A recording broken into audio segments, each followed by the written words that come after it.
All right, welcome to Games Gone By. This is our episode for NieR Automata. Sup? This is my pick. If you're watching just this, I'm Adrian. I got Gory here. I got David here. This is our book club series. We do at least once a month. Sometimes we do bonus episodes in between, but we've been hard pressed to do those lately because we got a lot of games this summer. This month was I think I mentioned already, my episode with NieR. Given a quick schedule, we have 2 more official games set for this, which is July 31st, next month with Gore's pick with Shadow of the Colossus, and then August 28th with David's pick with Shin Megami Tensei 3 Nocturne. September 25th, we will address that shortly. It's going to be a fan vote. It's going to be our first larger scale fan vote where it could be a game longer than 3 hours. It's going to be our main game for that month. And then after that, what we're going to do is we're going to do a retrospective episode reflecting on the games we've done that year, which will be the week after the fan vote game. So it'll be October, the first week of October. That'll be our big topic for that episode. We'll make it a Games Gone By episode, why not? And we have a large list of games, which I will go over the list next week when we do have our fan vote. But yeah, so before we get to it, we're gonna do our fan vote. So our rules this time, as opposed to 3-hour length, is 10-hour length is max. We each have a game. We're gonna put it up on poll. We're gonna wait to put a poll, Gore. Let's put the poll up when the podcast goes up. Okay. So, sure. Anyone that's watching on stream, check Gore's polls on his YouTube tomorrow. Tomorrow, maybe do they post on Friday or Saturdays? Well, it's not really a good idea to do that because if I put the poll up, then it'll overshadow the podcast. Because then people won't get the notification for the podcast. Okay, so how about Saturday? Sure. I mean, I could just do it now. No, I'd rather wait because I want people to hear you hear what the people are gonna vote for it, not even knowing what the fuck. Yeah, I know because I remember. Either way, even if the podcast is up. Yeah, I know, but I think one of my favorite comments I got from one of Gore's polls was, "I don't even know who you are, but I saw a poll. If I see a poll, I vote." Hell yeah! I'm like, good. That's how every American should be. You subscribe to me, bro. I don't know who you are. Who even is you? So we'll see. Maybe at the end of the podcast we'll put it up. That way we'll wait till everyone's done. We'll see. We'll think about it. But sure. Yeah. So as opposed to a 3-hour rule, we're doing 10-hour rules. I'm gonna volunteer myself last because I have 2 games. Depending on what you guys pick, I'm going one of 2 routes. One's a 4-hour game. One's a 10-hour game. I want to see what games you guys have because they're both. There's no way either of you are guessing. No. Neither of you guys are gonna pick my game. But I'm saying that I want to do it just tonally be different from you guys, because I don't want to. Like I said, we've all done a lot of depressing shit. So if y'all pick something that's not, then maybe I'll pick this one. If you guys do, maybe I'll pick the other one. We'll see. Who would like to go first? Mine could be depressing if David goes first. All right, David. So I agree. We've had. Oh god, I hate when you use this fucking meme shit. Yeah. Remember, I'm sick of your fucking free games. I'm sick of you doing all these fucking. Oh, this game costs nothing, but it's in my back. No, it's not. Yeah. All right, go ahead. Fuck you. A lot of those were in my backlog. But no, this is a game that it's not part of my backlog. It's a game that I feel like we've talked about it a lot on the podcast and just in passing in general. I know we all have it. And I feel like we could use the levity that this game. Yeah, we all need some hatred. The levity. Oh no! Very good. This game is a classic of the PS2, GameCube, and Xbox era, and it's one that I know is near and dear to all of us. And that game is Def Jam Fight for New York. Oh, okay. All right. I thought you were going to be a meme with that. All right, now I hope you win. Fuck it. No, I hope he wins. I fuck it up, brothers. I really do hope he wins. Actually, yeah, that might actually. I'm going to change mine to something nobody will vote for. I love how all of you had no faith in me. I don't. I'm sorry. You still say, hey, even after this, you still have to earn your faith back. Yeah. Anyway, it just changes nothing. All right, so that might win. My game, which I hope doesn't win now. This is the thing. I looked it up. It says it takes 14 hours to beat, but that's if. And I'll show you why that I don't think that's exactly the case, because that's if you do it all. And I think it would be interesting if we just do one playthrough of this game and then try to talk about each of our different playthroughs for the game. Okay. The game I want to play is Detroit Become Human. Okay. That's mine. All right. It's not gonna get voted for. It's gonna be Def Jam. We all have Def Jam, right? Because it's rare. So I just want to make sure. Yeah. Okay. I still got my original PS2 copy. I have PS2 and Xbox. Mine was Detroit. So it's gonna be one of those games where I would rather us just play it once, and then if we want to play it again later. I'm not playing that multiple times right now. Well, multiple times it'll only take a few more hours to see everything. But yeah. I heard that one playthrough for it is only a few hours. So. All right, I have 2 picks. Now I'm conflicted because we can go either way. Do you guys want goofy 4-hour game, or do you guys want super serious, depressing 10-hour game? All right, David, you're muted. What is David, you're muted. I don't know what to tell you. What is the 10-hour game for? PS4 and Xbox One. How about what's the other one? Switch, PS4, Xbox One. All right. I say if it helps you, I am 100% actually. Hold on, let me check something really quick. All right. He's gonna check. Let me check if this is on Game Pass. It might actually be. With the 4-hour game? Let's see. Oh, okay. They're both on Game Pass. All right. So what are you guys thinking? I say let's go with some levity. We do a lot of dark shit on Games Gone By. It's only gonna get worse. So. Gore? Sure, but I want to know what the other game is. All right. The one you didn't pick was A Plague Tale: Innocence. Okay. Yeah. That was that one, but I'm also a little tired of the jury shit right now, so. Yeah. My actual pick is my friend Pedro. Oh, okay. Hell yeah! All right. Pedro. All right. Cool.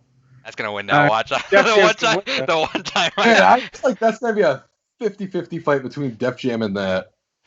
Sorry, Detroit. Yeah, sorry, Detroit. A PS4 game, so yeah, it's definitely gonna lose. Yeah, no, actually, the Sony fanboys will not be there to vote. Definitely not. All right, so those are your picks. Maybe at the end of the episode we'll throw the poll up on Gore's YouTube, and yeah, it's between David's pick with Def Jam Fight for New York, Gore's pick with Detroit Become Human, my pick with my friend Pedro.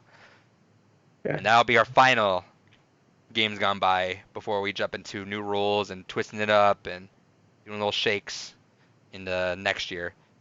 Yeah. We'll see who gets the coveted October spot, because I feel like we all kind of want October just because we all want to pick a scary game. Okay. All right, let's do it. All right. With that said, NieR Automata. Automata, baby. If you guys remember, this was announced a couple months back when we decided, fuck it, let's just announce the rest of our slate for Games Gone By. Yep. And I was already planning on picking NieR, and then Gore had literally just mentioned, oh man, I was gonna pick NieR. I'm like, fuck you, I'm picking it. So it's nice. This has been a game that I've always known I was gonna love. I played like an hour and a half of it, and it came out like at the wrong time, as we mentioned. It's the worst time for a video game to come out, because it got overshadowed by everything else. But I knew I was gonna like it. Man, I would have much rather played that than a lot of other stuff that came out then. Yeah, me too. But I mean, Zelda. So yeah. Right there, I'm just like I gotta play Zelda. New console too. I'm like, NieR can wait. I can play NieR later. NieR is gonna be far away. Everything about this game just screamed kind of like what I would love. So I kind of knew into it. I have it over here.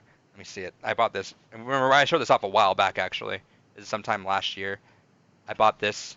Flesh doll or whatever it's called. Oh, cool. Bought that, and Gore specifically, don't read that. I'm like, yeah, I won't. Yeah, don't read that.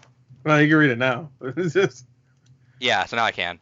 I wanted to get the other one, which one? This one is short story long. I wanted to get long story short, but I heard that the translation is actual trash and just garbage and almost like unreadable because it's like so not even pleasant. They tried to go for just like a straight literal translation and didn't bother actually. I think it was like who does it? Is it Viz? Yeah, Viz Media tried to do a translation and I heard that one specifically like really got the short end of the stick with the translation and just really stale and all that. Oh. Sorry, I'm forgot to tweet about this. But yeah, no, I knew I would love it. I always knew it. I always wanted. I needed an excuse to finally play it. I kind of even though it worked out still. I kind of wish I had known about Last of Us coming out in June because I probably would have bumped it back maybe another month because it was hard for me to want to play this when I had Last of Us there. But in the end, this game's still like. In the end, I forgot about Last of Us even being there for a while. Where I'm just like, oh fuck, dude, this game is too fucking incredible right now. But yeah, so so my experience. This is our first Games Gone By. I should mention that all of us have not played. And I got far into it the first. Because I think every other Games Gone By, someone else has played the game at some point, right? Yeah. No, God of War. Yes. Shut up. So this is my. This is exactly like God of War for me, where I got really far and then I stopped. Except I didn't get really far. I got really short. I got an hour in. You said it. No, so this is my first. So every other Games Gone By that I've picked, I've played through. It was more me just saying, hey, I like this game. Let's see what you guys say. This is the first one that I picked where I have not played it, and neither has anyone else in here. So yeah, let's get really quick impressions before we just delve straight deep into this. And I'll start it off. Dude, it's like almost no words for like how everything played out at the end. Yeah. From beginning I was to pretty much the same way with the original NieR, where it's just like, oh, it's really good. It took a little while, and so there's some really incredible videos on YouTube, breaking this down into like philosophical meaning, which is like nuts because it falls under there. You know, it's a very philosophical game. Yeah. I was watching one. I've been kind of watching it bits and pieces of it talking about like the Renaissance and all that stuff. But the way I liked the way the video started was this game lures you in thinking it's just another Platinum game. Not any disrespect to Platinum. Platinum's fantastic, but Platinum is very flamboyant and flashy for the sake of being a fun action game. And it makes you think that's what you're getting into. And if you're not into NieR, if you have not played the original NieR, and this is your first outing. Many people haven't. So. Yeah, so if this is your first outing, which I think a lot of people's first outing in NieR, you think, oh, this is just going to be an action game, you know? And then bits and pieces start to break apart, and it's wild that the first playthrough of the game is literally just the intro of the game. Yeah. Like, you do not get what this game is until after you beat it. Yeah, because the first playthrough, when you beat the first Route A. Yeah, I don't know if I should say route yet. We're spoiling, so yeah. Yeah, whatever. But yeah, no, the first time you beat it, it really ends, and you're just like, okay. Like I knew there was more, so I wasn't like, okay. But like, if anybody beat it and thought that was it, they'd be like, huh. It's like nothing. It was like really nothing when it comes right down to it. Besides some interesting lore and stuff, and some things you can read about, like the weapons or whatever, there's barely anything to the story. It's just like, all right, there's a couple of robots. They get sprouted out of some other machines or whatever. They don't explain why. They don't explain anything. And then if you beat it and you're just like, oh, there's other routes. Well, I'll play those later, because they don't really.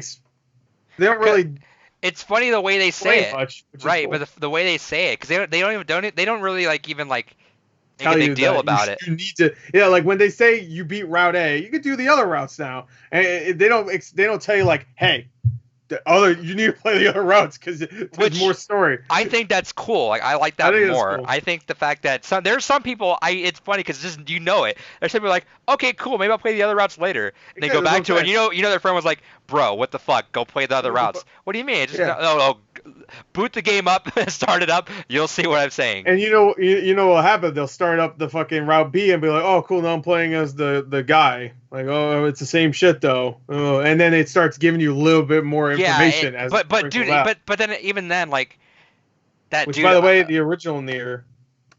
Yeah, I've heard plenty of that. We're gonna talk. I asked David specifically to pull up some like NieR 1 and kind of Drakengard references to help me out into everything.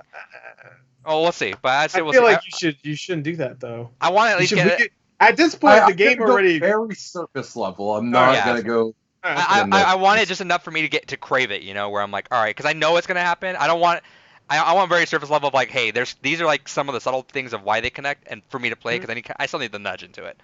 Right. Yeah. But yeah, no, it's even like the beginning, and I know this is my impressions. I'm sorry if I'm going off. Even the beginning, like, dude, this game really got me emotional. Like, this is one of the most emotional like games I've ever dealt with in my life, and it was just wild because like we played through Last of Us as one of the early ones, and that is a game that struck me hard. With a lot of the games, like I'm going through it. Like we had Undertale, which has its moments too. You know, when you get to like the nitty gritty of what's happening, that kind of fucks you up. Edith Finch, that really got us. God of War.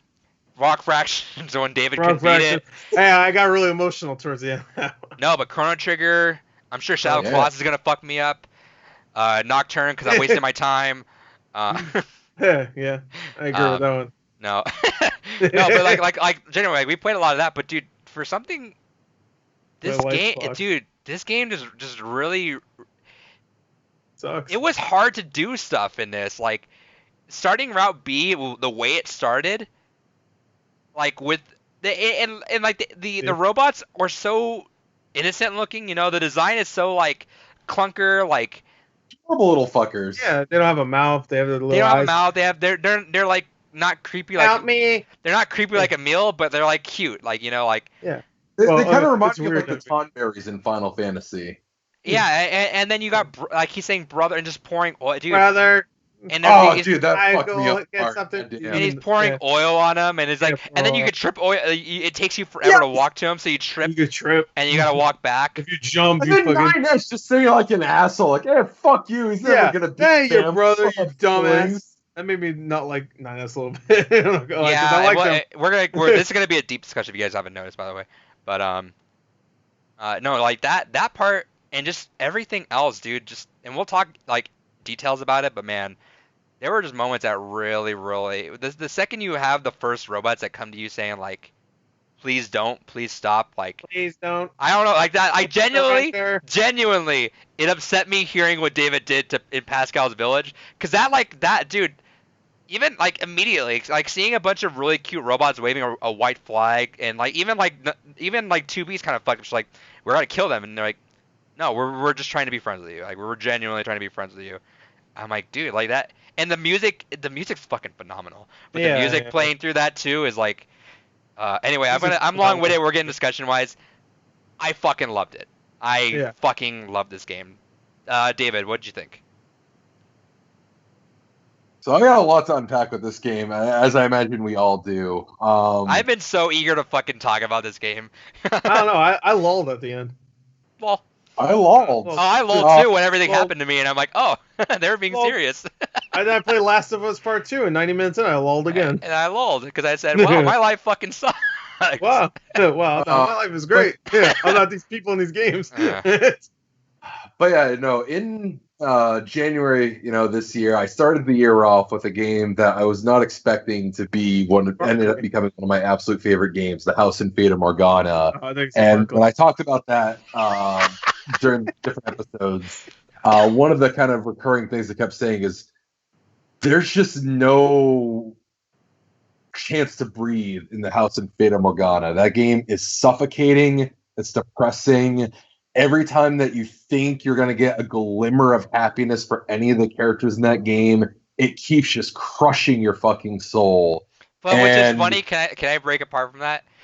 I'm super excited to see where Last of Us 2 goes, because I feel like the more we talk about this, the more I just don't. Apparently, Naughty Dog just didn't hit that. And again, it's opinion. I could think the complete opposite thing, and I don't give a fuck. If I like it, I like it. I don't give a fuck what people say. But the way I'm hearing from other people, and that's what Naughty Dog is going for in Last of Us 2, and apparently it's just not hitting the mark. I've heard it's very, like, it's like we said earlier, like when we were talking, it's very Walking Dead-ish. Yeah, so, like, and we'll talk about that. I'm not trying to derail this, because I do want to say that, is that, yeah, I put that out to Gore, and he kind of agreed with that, is that, that Last of Us trying to do that Walking Dead shit, where it's like, you didn't see this coming, huh? And we're like, nah, but like, why? But why? Exactly. Yeah, I agree. Green Super Flash, but I mean, all the music's great. But dude, I am watching the fucking vinyl like a hawk. The second that goes up, the two vinyls in my life, the second they go up, I'm buying Persona and fucking NieR. Which, I mean, there's a small chance Persona might show up tomorrow for the IM 8-bit, in which case I'm fucking refreshing the shit out of that. But dude, again, as I mentioned last week, I'm so bummed that we missed. I picked it so late because we would have had a chance at a NieR vinyl because Yeah. it should have been March, but I got myself waitlisted for it. Sorry to interrupt you, David, but yeah, so they keep crushing you, and it's nihilistic.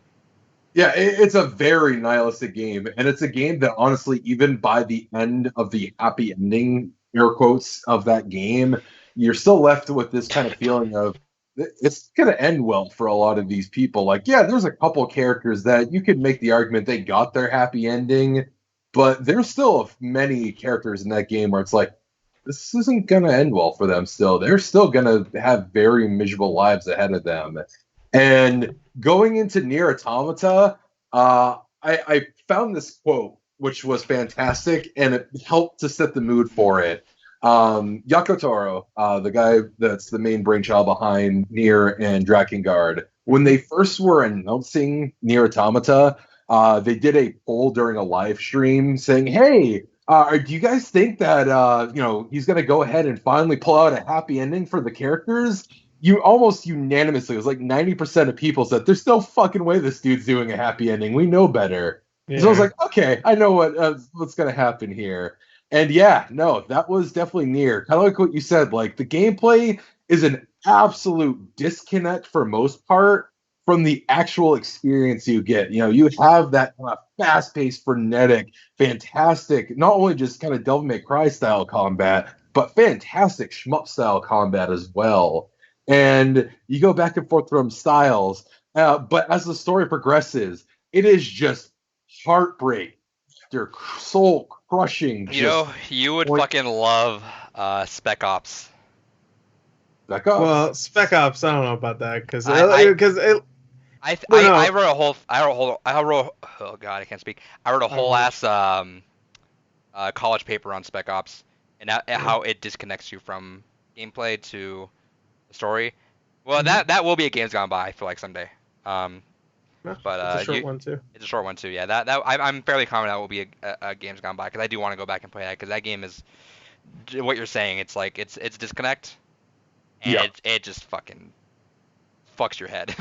But yeah, and so having that disconnect was a little interesting. But I mean, again, that was the thing that I said with the House of Fata Morgana is it was oppressively soul crushing, but it was hauntingly beautiful for it. And that's kind of how I left off with NieR was, man, there is, even with the ending, which we'll get into, it's still, there's still that like, yeah, there's a chance that things could turn out okay.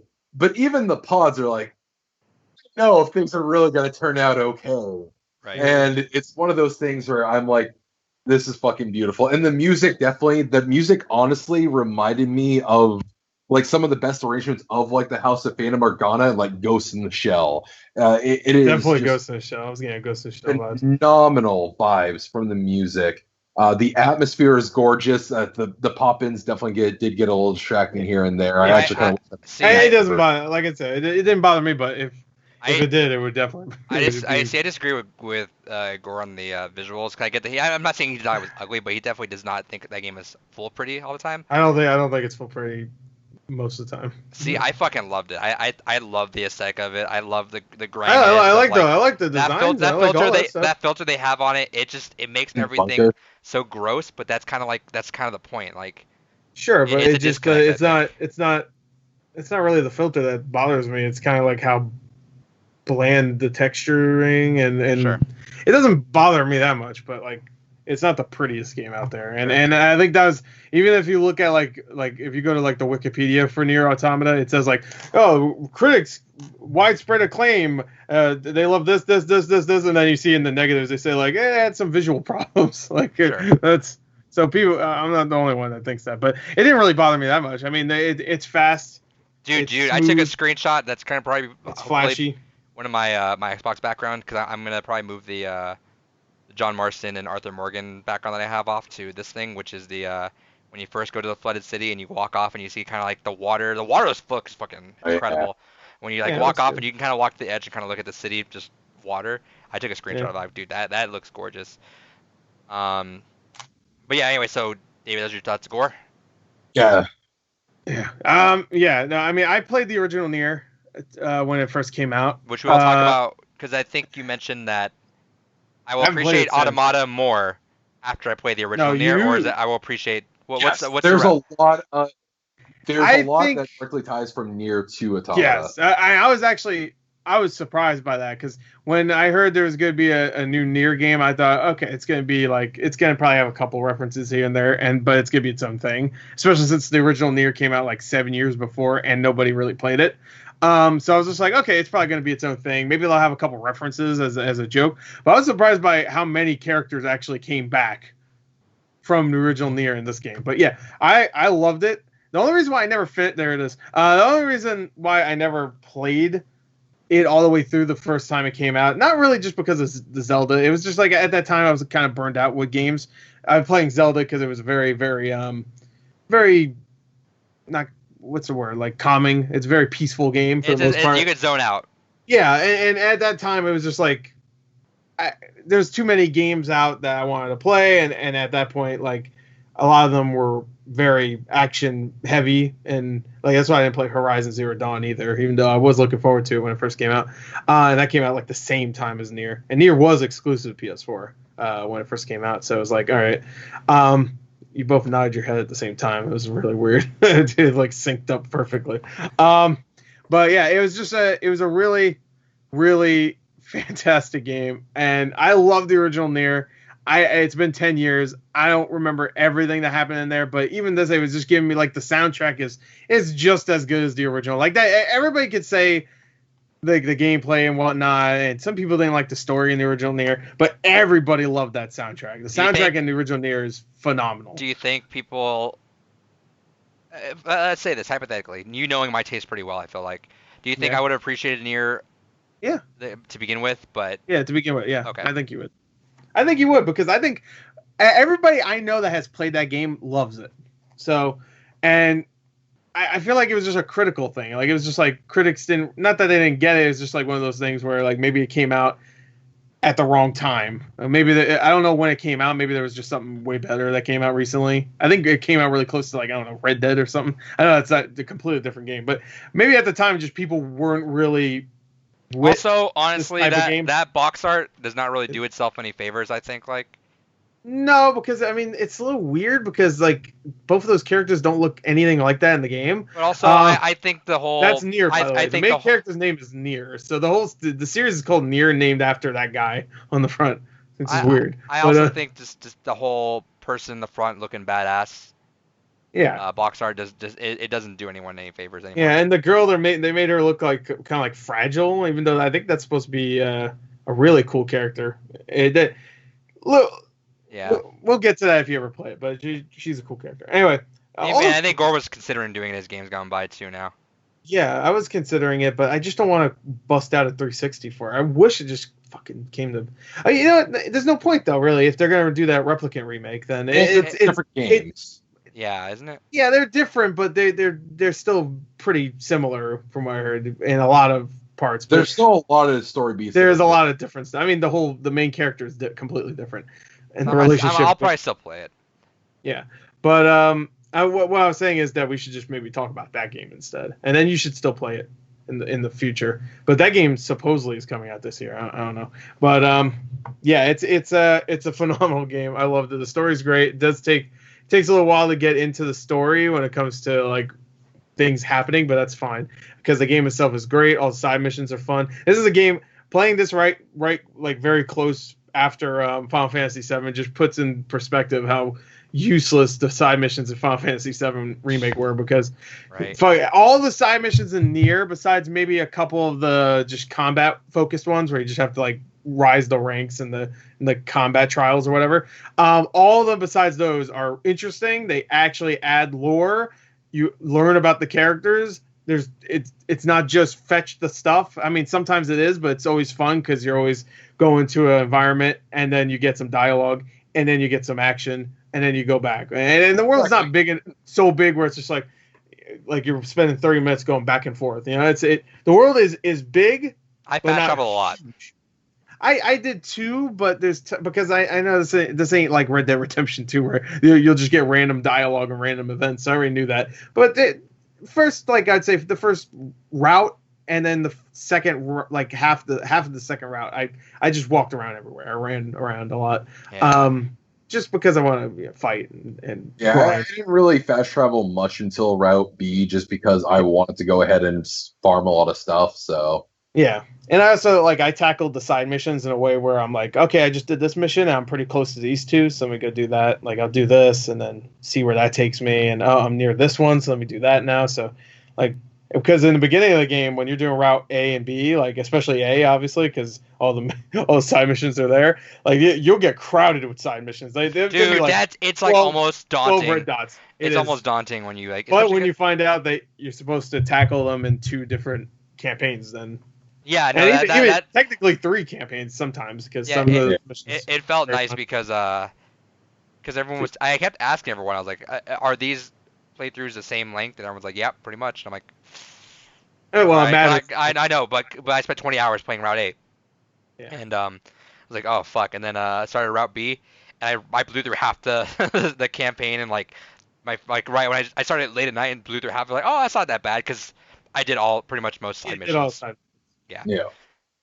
But so it's interesting the way the game is set up, where you could do pretty much everything in the beginning, and then the rest of the game is pretty quick. I mean, you'll still get some new side missions, obviously, here and there, but for the most part, you could do almost all of it in the beginning, and then the next 2 routes you could finish in 15 hours, 20 hours maybe. So it's a great game. It really is. It's a phenomenal game. I don't think I have any problems with it. Even visuals, really is not. There's times where it's just ugh, but it never really detracted from the experience because most of the time when I'm running around, it's so fast anyway, and getting on an animal, fucking riding it, you go even faster. Fuck out of there. It's fun stuff. Great game. Great gameplay. I think it's probably Platinum's best combat yet. I would say so. It's real good, and it's a great idea because if people complained about NieR not having the best gameplay out there, I had one of the worst fishing mini games ever. Fuck it, get Platinum. The fishing mini game in this is pretty simple, but the one in NieR, the original, is so fucking garbage. I remember that. That was. And Gordon's a man about fishing. Yeah. Well, in games at least, I don't like fishing in real life. It's fucking boring. Farming. Yeah, well, yeah, of course. But in a game, it was fun. But fishing just sucked in the original. It was so bad. But in this, it's fun. It's fine. It's just something to do, I guess. How long is it? The game and stuff? The original? Yeah. I think it's probably around 30 hours. Yeah, I think it's about 30 That's the thing. They do something that's similar to this where you want to play it again, and it really changes the story in a really interesting way. Are you saying 30 hours with that, or no, not with that. No. All right. Well, it might maybe something later this year. The story doesn't change a ton, I guess, like this, where you have to do 2 campaigns and then you get a completely different campaign. You know what I mean? But it changes where you learn more things. You understand why certain characters are right, the way they are. Which is what Route B was. Where that's what Route B is. Except that one kind of did it in a way where it was. If I could say anything that's a complaint, it kind of did it in a way where it's okay, now you're doing this part, and then it just cuts to a cutscene. You know what I mean? It's a little jarring, yeah. In NieR, it's a little jarring. It was fine though. I didn't really mind it. In the original NieR, once you do that second campaign, it's really cool. Yeah. It's really cool what they do. Okay. I think it's genius actually. But cool. That's why I didn't understand the hate for the original NieR. I didn't get it. I really didn't. I was like, this game's great. It must have been because the game was maybe so fun. The right climate for it. Maybe just gaming still hadn't matured to appreciate that kind of style game. Yeah, the story was great. The voice acting was great. I maybe going back to it, I thought maybe that would be one of the main reasons. 10 years ago, I didn't really notice the bad voice acting, but I watched a bunch of cutscenes today, and Laura Bailey's in it, so you already know that she's gonna be good because she's always good. I think it's the same voice actor that plays. Well, I guess I shouldn't say, but there's a character in here. I think it's some of the same voice actors that play characters in NieR Automata that are in NieR. I think it's the same. They sound very similar, at least. and it's just really good voice acting too. So I just don't get it. But anyway, this game is fantastic. It's great. It's Platinum's. I think it's probably Platinum's best game. I'm kind of excited because this is almost gonna be kind of like a fun like a Red Dead 2 almost thing where it's like I'm playing the prequel, but like playing the prequel kind of gives you more. It does, and I'm not saying kind of. It gives you more insight into what you played, and kind of it further enhances. Like Red Dead 1 is so much better because of Red Dead 2. I kind of feel like that might even push it farther, which is nice. Yeah. But NieR. I mean, it's not the prettiest looking game anymore. Hey, I don't even think it was very pretty at the time. But hey, you know what? Have a good time. It's a great game, but this game's also amazing. So, Zero Flash says his favorite location was Undercity, where Eve was at. Oh yeah, that place was gorgeous. Yeah, graphics are good. I'm not saying they aren't, but I'm just saying there's times where it's just, let's pull apart some of our. I feel like we could jump everywhere right now, so I'm kind of like wondering where we start with this. David, give me a moment that stood out to you. Oh man, fuck, a moment. Honestly, this is kind of going towards the very end of the game, but so I killed the robots, the cute little robots, like every chance. As soon as I realized, so a little bit of a spoiler. So when you're like, oh man, I wonder what happens when you kill the whole. So what do you mean? Spoiler as in like for the game that we're spoiling, or like spoiler for something else? No, spoiler for the game we're playing. Okay, then you don't need to preface it with spoilers. Yeah, we're in spoiler discussion. Fair. Well, I was just worrying about it earlier because so some of the endings that I have, because I know I have a few more endings. Good, it's okay. I didn't watch. Actually, can I ask that really quick? Hold that thought. Did anyone get an ending on accident? Yes, I got 2. That's how I got the first ending that I was just about to talk about. Okay, go for it, David.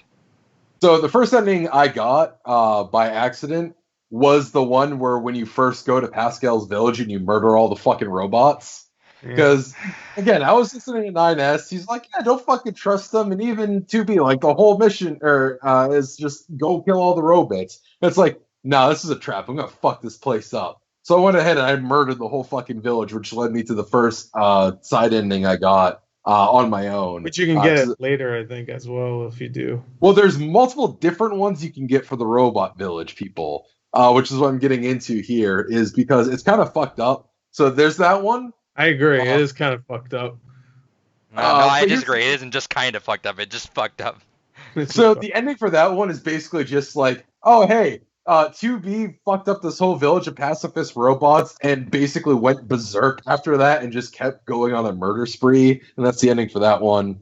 Then there's one where if you are playing as E2 and you have the chance to save Pascal, it's like, hey, do you want to save him or do you want to kill him? Like, well, I know I got an ending for fucking up the whole village. What happens if I kill Pascal here? That leads to an ending. Yeah, it leads to an ending. I figured that would be it because I can't. I can't do it myself, dude. I can't. Well, here's where you're gonna really call me fucked up, because this is why I'm going down this string.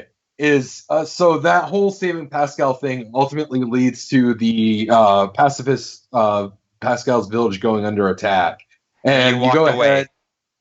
No, I didn't. No, it doesn't let you. I tried actually.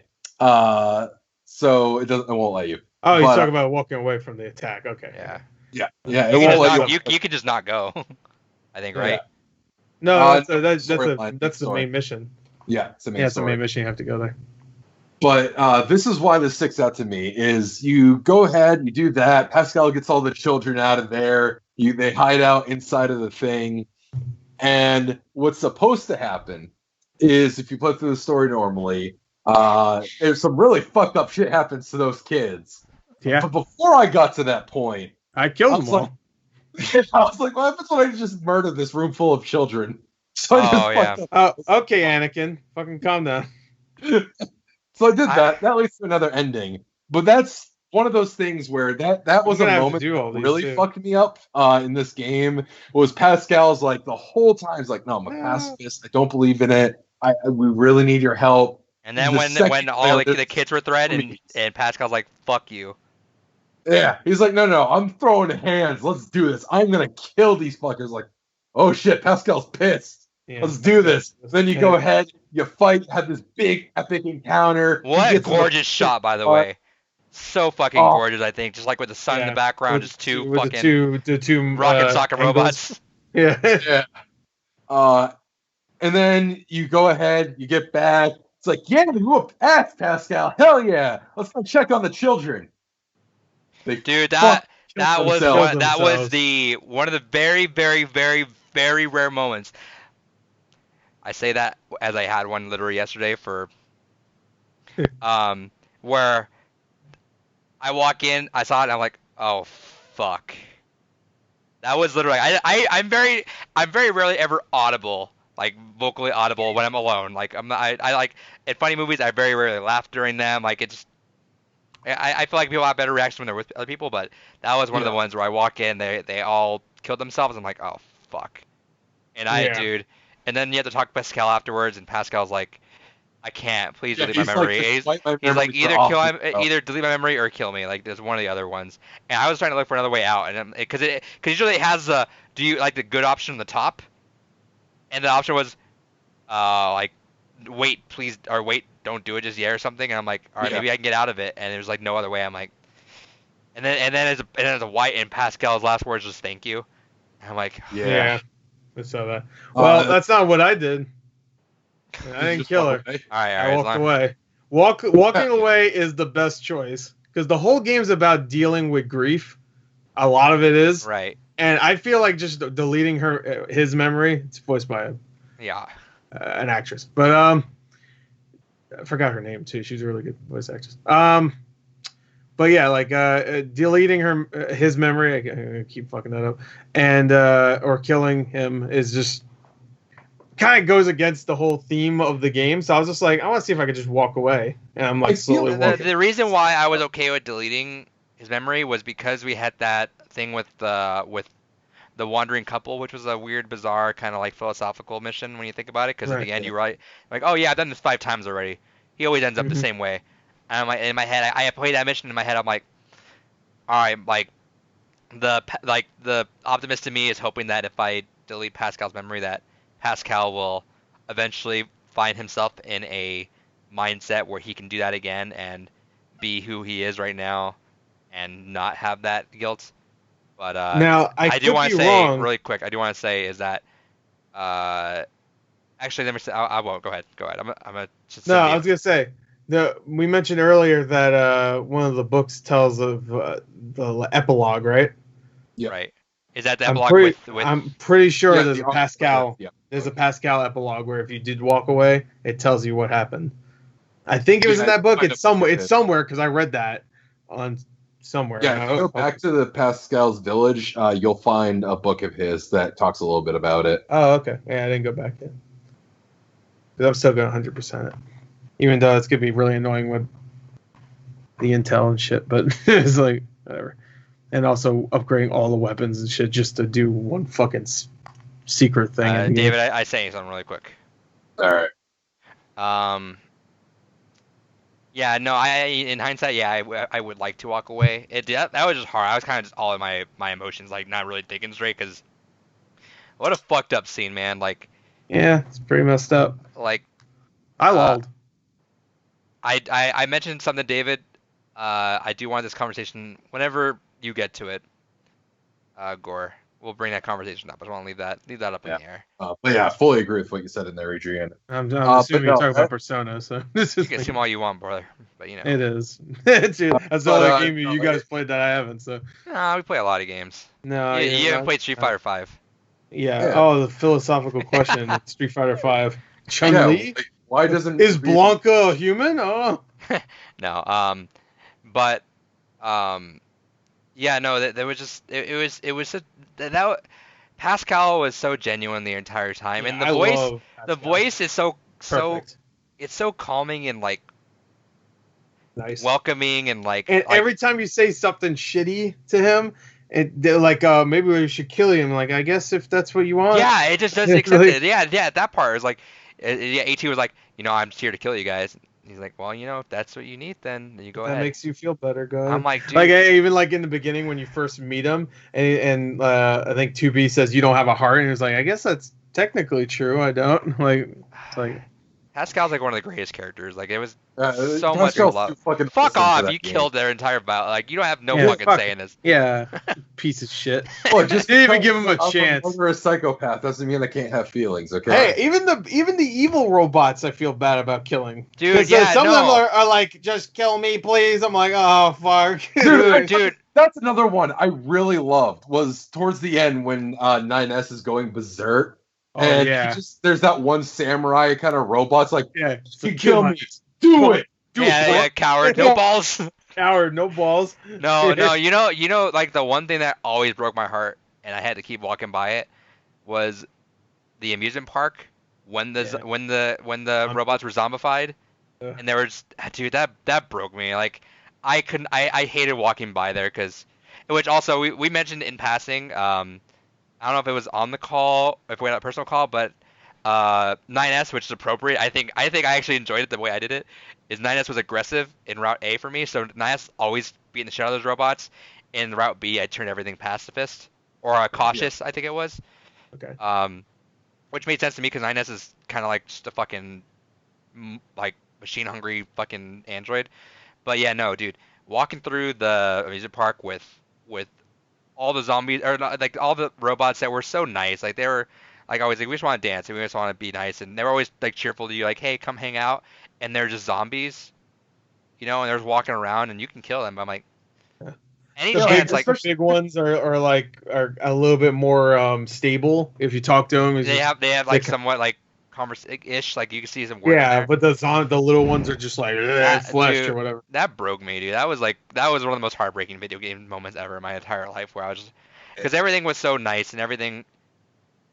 Any moment where the machine just like lost it and they became, you know, what they didn't want to be, I was like, dude, that's fucking rough. Because that's the thing too, is like going to Gore's point earlier, you know, this game was phenomenal with the side stories because everything builds into the story. Even if the side quest itself feels like, oh, that's kind of weird and out of place, it built into something later. Like we did talk about this mission a bit on the call before of the parade.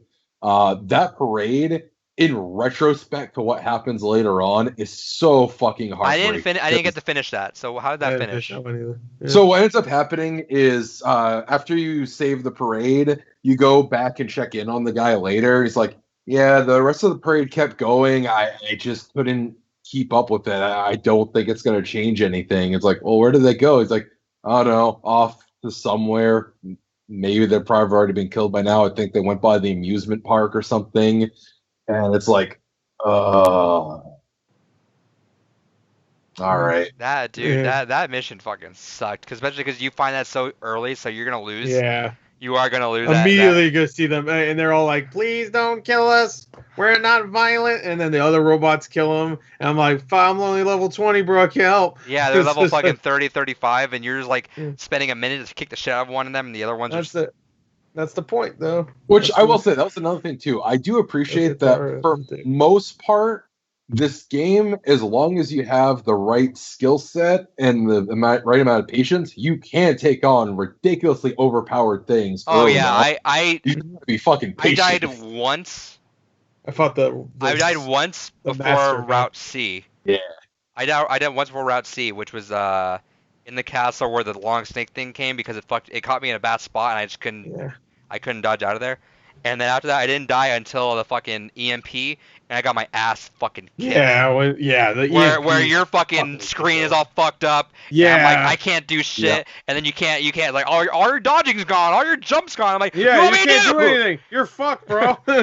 Yeah. You gotta get on your knees and kiss your ass goodbye, bro. Yeah, so I died like 3 or 4 times during that, which sucks because if you die twice, you lose all your shit, and you have to fix all that shit up again. But yeah, for the most part, I didn't die. Which makes the ending credits in Route E kind of ironic. Which we'll talk about that too. A little bit, yeah. But yeah, no, like it's a very forgiving game. Like I was able to fight the that robot, the one that keeps asking you, to bring him shit. I was able to fight him up to like level 40 or 50 in Route A. Yeah. I did that too when I played it on the PS4. I because that was the one side mission where I got like really far, but it was just like, oh, now he's like level 50. I'm like level 25. I'm like, it let's do takes you half an hour to beat him. Yeah, it's really hard, and it's like he's like he's not doing like super crazy moves, but it's like as long as you dodge it, but just every little it takes so long to knock his health out. It fucking knocks so much health. So you have Green to get Super a lot Flash of fucking. Says this game has the best name for any character, Jackass. I agree. Yeah, Jackass is a great character. Yeah, Jackass was a great character just in general. Side mission. Side character too. Like what's her name? The resistance leader? Anemone? Anemone? So Anemone? That's what I thought it was. Enema? She's Enema, yeah. Enema is a great character. Enema and Jackass. Oh, I hope they don't fix. Casey says 9S hack and can cheese the enemy in the game. Yeah, that 9S. That's kind of the point. I feel like though. Yeah, I love that. I hacked a lot. Yeah, I think that's the point. Is 9S is not built to fight. Is you didn't like he's not really. I mean, he can fight obviously, but he's definitely a hacker. Like I've hacked a lot of bosses. Like, yeah. Which I think is better because I think you played the game once already in the way you're supposed to. Now you can just kind of fuck around. I love what games do. Like, all right, you played the game, fuck around a little bit. And the original this game has a debug mode, which is weird. That's cool. It's so wild. Yeah. One thing that I really like is like the original NieR had the shoot 'em up gameplay as well, but it's not as of a focus in this game as is in this game. And I love all the little 2D sequences. I love it. And I love how they come into play in the game when you're doing like a 2D shoot 'em up scene, when you're in one of your little mech airplane things or whatever, jet things. And it just turns into a 2D shoot. The game opens up as that. So it's like, if you've never heard of NieR Automata at all, and you're just like, let me see, it's on Game Pass. You start up, you're like, oh, it's a 2D, like, fucking shoot 'em up. And like, if it didn't say Platinum in front of it, I would have thought that was what it was when I booted it up. Yeah, and that's it. I mean, people would have been like, whoa, okay. And then you start hacking and slashing. But yeah, no, it's like, I love all that stuff because we didn't really talk about it too much. But I really love all the shoot 'em up stuff. It's just really satisfying to launch, like, 50,000 missiles at the same time when there's like a giant group, which is nice. And it does like massive damage, which is what it should be. Because if like any other game would have been like, all right, you did a little chunk, it's like that you just knocked all the shit out of it. Right. Like, it's great. But yeah, I have a moment that I love. Go for it. And problem is I can't really talk about it because I think it's a spoiler for the original NieR. Talk about the Emil when. Yeah, it's Emil. I saw that. I didn't. I saw his secret fight for ending Y. I saw that too because I'm not level 99 and I don't have all my weapons yet, so it's like I got most of the weapons. I just need to upgrade them now, so I have to find. I didn't look into the actual endings, or maybe I just don't get it because I didn't really retain anything of it. So we can talk about that later. I'm not going to talk about it too much. If you played the game and you did that, or you're going to watch it now after beating the game and not knowing there was a secret boss, there is a secret boss in the game, and it's Emil, who's a character that you meet like halfway through the first route as like a screaming head. Right when he appeared too, by the way, I remember because I'm pretty sure I got this far in the PS4 version too. I remember that happening, and I completely forgot in between me playing it originally and playing it now. I remember immediately when he showed up, I was like, oh yeah, he's in it. And I was like, and he just like fucking ran off. I was like, oh shit. And I was like, yeah, that was so cool. Yeah, so I watched a trailer for the original NieR. That's all I've seen out of it. So I do know that he was in there. He's in the original NieR, yeah. So it's just really cool that they added a character. I do know the twins are in there too. Yeah, the twins. And I do know that we've and they reference that's the only reason why I wish maybe should play the first one first. Maybe if we do a NieR Games Gone By. Yeah. We'll talk Automata too and give it just a heads up, being like, hey, this includes. Automata. Yeah, sure. We'll probably just talk about it if we do a NieR one. I'll probably play it. I haven't. The way as much as I've loved this game, like this is one of the games, and like I said, that's why I'm telling David to kind of give me a surface level kind of rundown of like the connections, because I do want to be nudged into playing this sooner rather than later, because dude, this game like threw me off. As much as I loved it, I was like, hey, I know me, I'm gonna like this game. It threw me off over like how much I fucking love this game. Like this is like top 10, I think, for me. Oh, my hair's weird. I may actually be putting this into my top. My hair's weird. You're losing your hair. Nobody told me. It's weird. perfect. Nailed it. Yeah, no, this is Look at this big ass comb. Hell yeah. There's a large, I can't do it. Go ahead. I can't hear you. No, that's I was looking at you cover your hair. I couldn't with the headphones. They pretty much tell you the twin story when you watch and stuff, but like the cool thing is without the context, and a lot of that stuff kind of leaves your head. You know what I'm saying? Like you don't retain it as much because you don't know what's going on, and then so I'm excited. I will play it NieR sooner rather than later. I'm assuming. I will say their ending to their story is really good because they also do a lot of like written text in this game. Even though it's very visual at times, there's a lot of really good stuff that is just like straight up white background writing. Dude, no, some of the fucking writing, I know those were some of the heaviest moments too. I fucking loved like Resistance's backstory. I loved when what was it? Adam dropped on 9S you want to fuck 2B, you want to huh? fuck 2B, huh? It's and 9S just fuck it, like I wish he just said yeah. Bro. You don't? Bro, have you seen her? Come on now. Have you seen her, bro? Come on. I'm horny, bro. No, like some of the best stuff comes from that. Like the whole what's her name? Robot in the amusement park? I forget her name. The boss. The boss. I forgot. Oh, the songstress. Yeah, I think I don't know. I don't know. If But that's fucked up. You were as the songstress. Yeah, that was fucking. Oh, the songstress. Can we just say real quick that Jean Paul is the most fucked up goddamn robot in the whole goddamn. Because I did the side mission and I hated him, and I'm like, there's no way I can hate him anymore. And the songstress thing and the reveal at the end, I'm like, that's why you should play the side missions. You're like, you lucky bitch. You're lucky you ran off. I'd have killed you. Yes. I would have killed him so hard. I wish I didn't do. I wish I didn't do that side mission. The whole village. Because what was the final line for the songstress? It was like, I looked at my reflection in the mirror and I screamed. Yeah, and then she said, boom. Yeah, and then it showed fucking stupid ass Jean Paul. Casey said it was Simone. That was her actual name. Yeah, I didn't think it was songstress. But yeah, no, like that. Actually, that's funny too, right? Doesn't 9S and 2B look at the names differently? Yes. And because I think when you do fighter as 2B, a lot of characters are named differently when you play them as 9S. Yeah, because 9S being a scanner and kind of delves into that.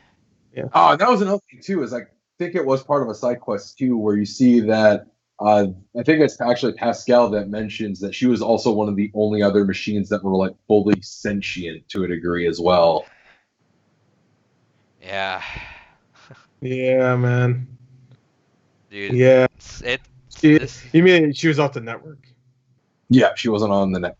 Yeah, that's what you mean. But yeah, no, it's that's what I knew though. Like, not even like, because I didn't play Route B yet, but like after the amusement park, I was like, all right, there's something going on here. Like, there's a bigger picture here that I'm starting to finally get. That I knew where this game. I knew this game was gonna go places, but it was up until then. When I was hitting Pascal's village, I was like, all right, I see. And I love it. It throws you for a loop because you think like Adam and Eve are like generic bad guys in the beginning. You know what I mean? Like they're talking all mysterious and stuff. So you're thinking like, it's a lot of tropes. You know what? It's funny because it's very similar to Metal Gear Rising in a way because Metal Gear Rising introduces characters. But Metal Gear Rising, it just does it. Fucking gives a fuck. It introduces a character and it'll be like, all right, fight him. He's dead. All right, next guy. So it's very similar in a way to the first route of NieR Automata where it's just like crazy action. There's not much of a story. There's just these villains. They show up, you fight them. All these big ass villains, and you're like, all right, I'm gonna kill them, and you kill them. You're like, cool. Cool, you're dead. I like that. Let's see, that's what I'm saying is when you think like Platinum and that, you just think, oh, this is gonna be one of those games. And Route A is very much like that. But when Yoko Taro is there, you know it's not gonna just be like, oh, you just point A to point B, a bunch of weird shit happens. It's gonna be point A, point B to C to D to E, all the way to Z if you want to do all those. Always Z, and then it's got point A to B has A to B also in it. So it's and then somewhere in there's got Elon Musk's kid's name X12 or whatever, like she's a fucking mutant from X-Men. Like it's like Isn't that X12? Isn't that fucking what's her name? Yeah. 23. Whatever. Fuck you. Yeah, he likes Logan. You don't. Well, that's not Logan anyway. It started anyway. That's Logan S or whatever her name is. Logan What's S. her name? Laura. Is.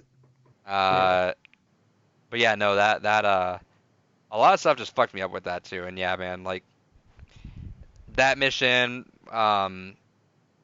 Every mission fucked me up. Yeah. In some way, it did. And you know what I did like a lot? I liked when you can go to the person like, hey, this map is funny.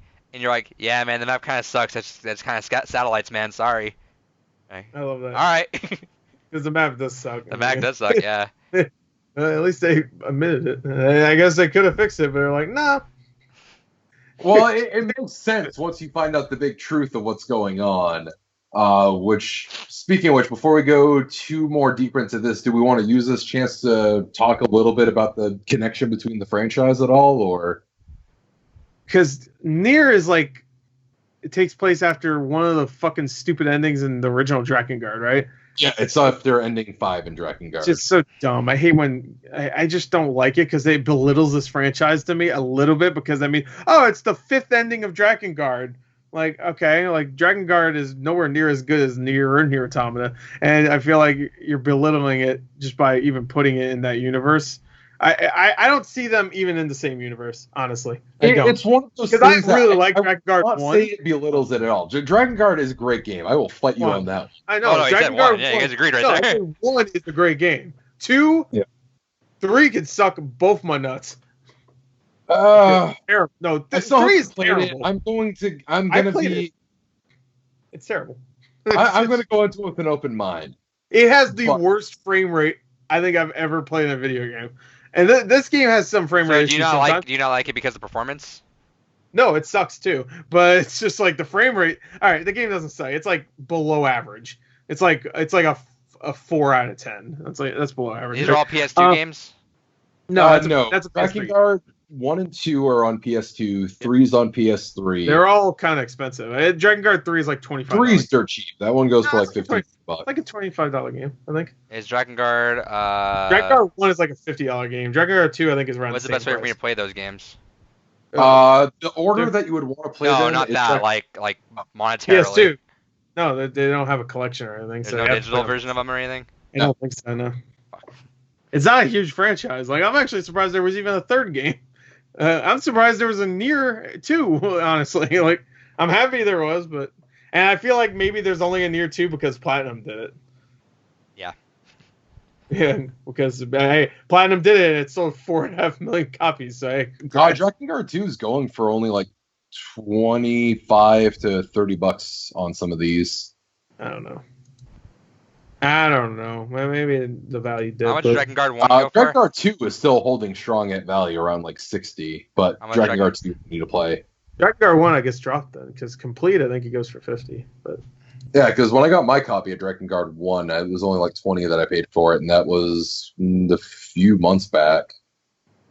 But yeah, so the order of events that the games go in is Drakengard 3 is the prequel to everything, and there's a character in that has a presence in NieR Automata as well. It's very slight from my understanding, because I had to do a little bit reading, because I know like one bit of obvious imagery from Drakengard 3, because it's on the fucking cover, is the flowers, which that's a big thing that's kind of used throughout NieR Automata. Yeah, you mean the lunar tears? Yeah, the lunar tears. Yeah, it's a big thing in the original NieR. Yeah. And so that was a big thing with Drakengard 3 as well. But there's a character in that I don't want to spoil how they weave into things, but there's a character from that is also still in NieR Automata. Oh, then Drakengard 3? Yeah. Oh, I wouldn't know because I didn't fucking finish it because it sucked. So to be honest, even if I finished it, I probably wouldn't know because the game sucked. Are you telling? Is it the main character? You guys. I feel like you could spoil this one, right? Because Drakengard 3 sucks. But I also want to take an effect if David's being the one to say not spoil it. Maybe it's something worth it. I'm not gonna play Drakengard 3 ever, so it might. Yeah, I might. I'm doing this for Adrian's sake. Okay, fine. He may. He should. It sucks. There's a character that if you're thinking it's like NieR, it's nothing like No, NieR. I'm not expecting. I saw videos of it. It did. No. But I mean, still. Dragon Guard 1, even the story isn't that great in Dragon Guard 1. I remember. You play as a mute character. That's the whole point. He's mute for a reason. So you don't even get like that. Like anyway, go ahead. Then after that goes into Drakengard 1. And the thing about Drakengard 1 is it's definitely kind of more medieval fantasy with dragons. It's the weird bullshit. But it's ending 5 of that game that leads into NieR, which helps to kind of set up a lot of how humanity was kind of on the downward spiral. Then NieR focuses a lot on that downward spiral in more detail. And ending D of NieR is what leads into NieR Automata. And we'll see if we get another NieR game or perhaps even spin back around to Drakengard again, which ending of these will kind of lead into something. But that's and Drakengard 2 just pretend it doesn't exist. It may as well not. It gets retconned out of a lot of things. I don't even remember what happens in Drakengard 2, honestly. Drakengard 3 I remember more only because she has the flower growing out of her eye. Which is the whatever, and the frame rate sucked. That's not part of the story. Drakengard 2 had a really interesting ending, but one of the endings in it was really fascinating in a horrifying sense. But it's one of those things that, for most part, it has no other impact on the rest of the franchise.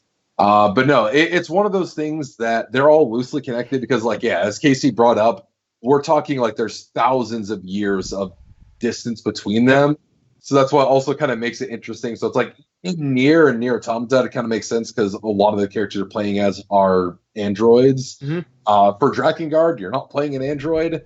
You're playing as humans. Same thing with Drakengard 3. So that's why I'm trying not to spoil how a character from Drakengard 3 is involved in what's going on in NieR Automata. But yeah, no, there's a lot of things that are loose tie-ins between them. As Gore mentioned, the twins were from NieR. Same thing with the meal. The Gestalt reports are all about events going on in the original. That's what the original NieR is actually called. That right there is Gestalt. Yeah. And then the one we're getting is Replicant, the remake. Right. I looked into it a little bit. And they have some weird mobile game they're making, which is kind of weird. Yeah, that one looks fun. It looks like a side scroller. I wouldn't really. Well, who knows? It probably will have a fucked up story in it, but I have a feeling it's probably gonna be like a little lighter on it. Right. Who knows? It'll have probably the most fucked up story of them all. Knowing Yoko Taro. It could be just like all book stuff, and then you do like a little side scrolling. You just read it, most of it. Anyway, good. You know what's fun? Video games. Who's the guy that made Zero Escape? Oh yeah, they should work together. That's what I was thinking, because they all love fucked up stories and weird routes and.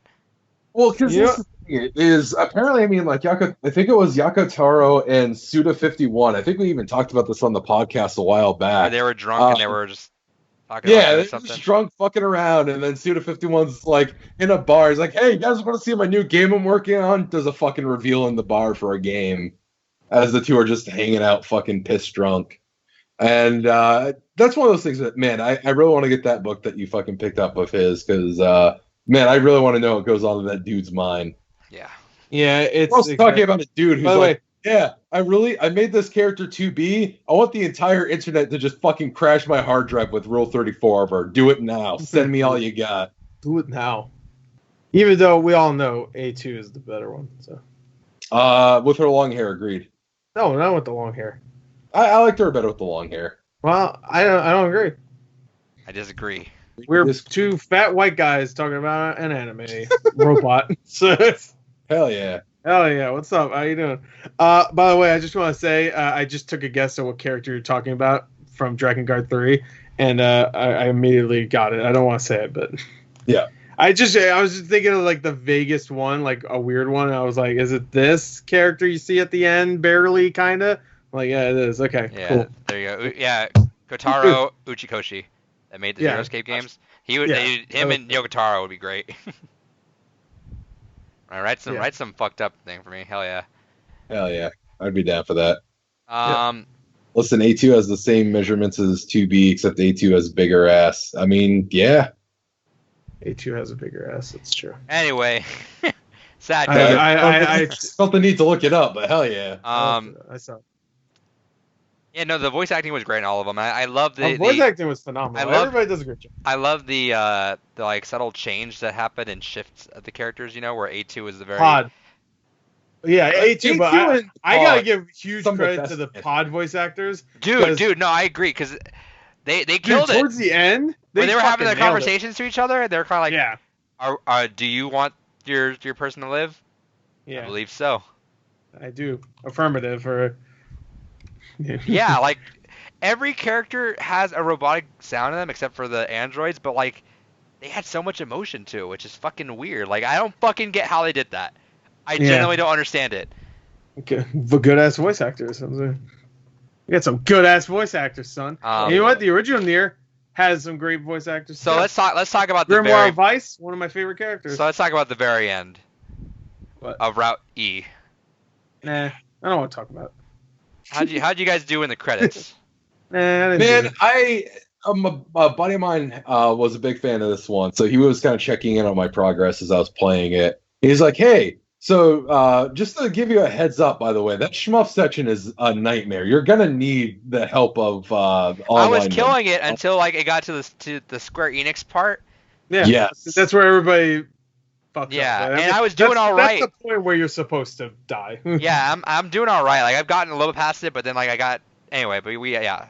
It's supposed to be impossible. Like it's actually supposed because your damage, the damage you put out by being alone, isn't enough to. Because even when you shoot with everyone, they sometimes still get shots off. Yeah. Yeah. Anyway, but yeah, so he was checking in with you, David. Yeah, and so like that was the part where I was like, "No, what the fuck you're talking about? This is, I've played some. I'm just fucking good at this game." Yeah, because you should always talk shit from the beginning of you playing something, because you'll never have egg on your face.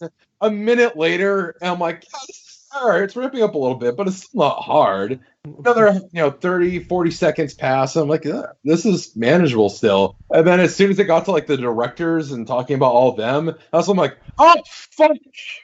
All right, I get now why this is hard. Yeah, because they're throwing tons and tons of orbs at you. Yeah, and the amount of orbs that you can shoot become less and less. So obviously, you guys said fuck everyone else. I want my save data. The only reason why I did that is I still got 100% the game. So yeah, fuck them. Exactly. Why would you do that? Especially since you can just go back to the ending. You can go back and do that again. Yeah, you can go back to the ending and just fucking do it later when you're done. Because I wanted to, but I'm gonna wait until I'm done. I was sort of in like the mentality of like now is kind of the time where also like I'm moving on from this game. I'm not gonna come back to it for a little while anyway, even if I wanted to. I got Last of Us. I got other stuff I want. I have Last of Us also. I'm going back to it. Fuck Last of Us. Well, you're in a certain position right now. How am I in a certain position? Because you got spoiled and you don't want to deal with it anymore. You fucking just played the part I got spoiled on. Besides another part. Another part got spoiled. But yeah, no. So like, I was kind of like feeling it, and that game sort of hit me, and it hits you with those questions. Because how far did you guys say no immediately and said no? Yeah. I said no. What I did was I waited and looked it up and made sure that if it was fucking around or not, because I was dead set on playing more of it, and I wanted to know, is it fucking around? Because I do want to help other people, but I don't want to lose my shit, because I do want to fucking do it again. But did you say... I'm 42 hours into the game. I don't want to have to start over if I want to do... I think I was like 50 hours in with this game, so... Yeah. But wait, so Gore, did you select no immediately when it's like, would you give or say that? You said no then?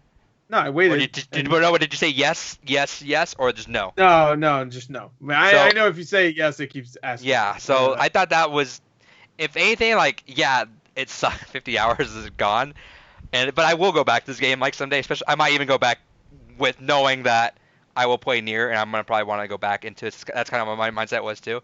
But yeah, no, I played it and it asked me that, and I was like, huh, sure. It's like, and then it started asking you. It was nice because it kind of amplified my game even more because it was like, you sure you want to do it? It's like we're literally gonna get rid of everything. I'm like, yes. Like, all right. Even if you're not gonna be thanked. I'm like, yeah. Like, okay. Even if you fucking hate that guy on that side of the screen, that you just fucking hate him, you okay with that? I'm like, yeah. They're like, all right. With all that said, you sure? I'm like, yeah. It's done. It's like, all right, cool. And then it does. Did you see this, David? How it literally does it this? actually No, goes. the second said, "Do you want to help someone that's weak?" I was like, "No, fuck off." But you haven't seen what happens. Yeah, they show you your. It's pretty painful because it shows you everything, and it just starts knocking it out one by one by one. So here's your intel. Done. Here's your stats. Damn. Here's your main screen. Here's your 50 hours. Here's your all your saves. And then there's a white screen, and then it goes back to the intro, and all you see is new game. Yep. But hey, it's gonna help somebody, so it's.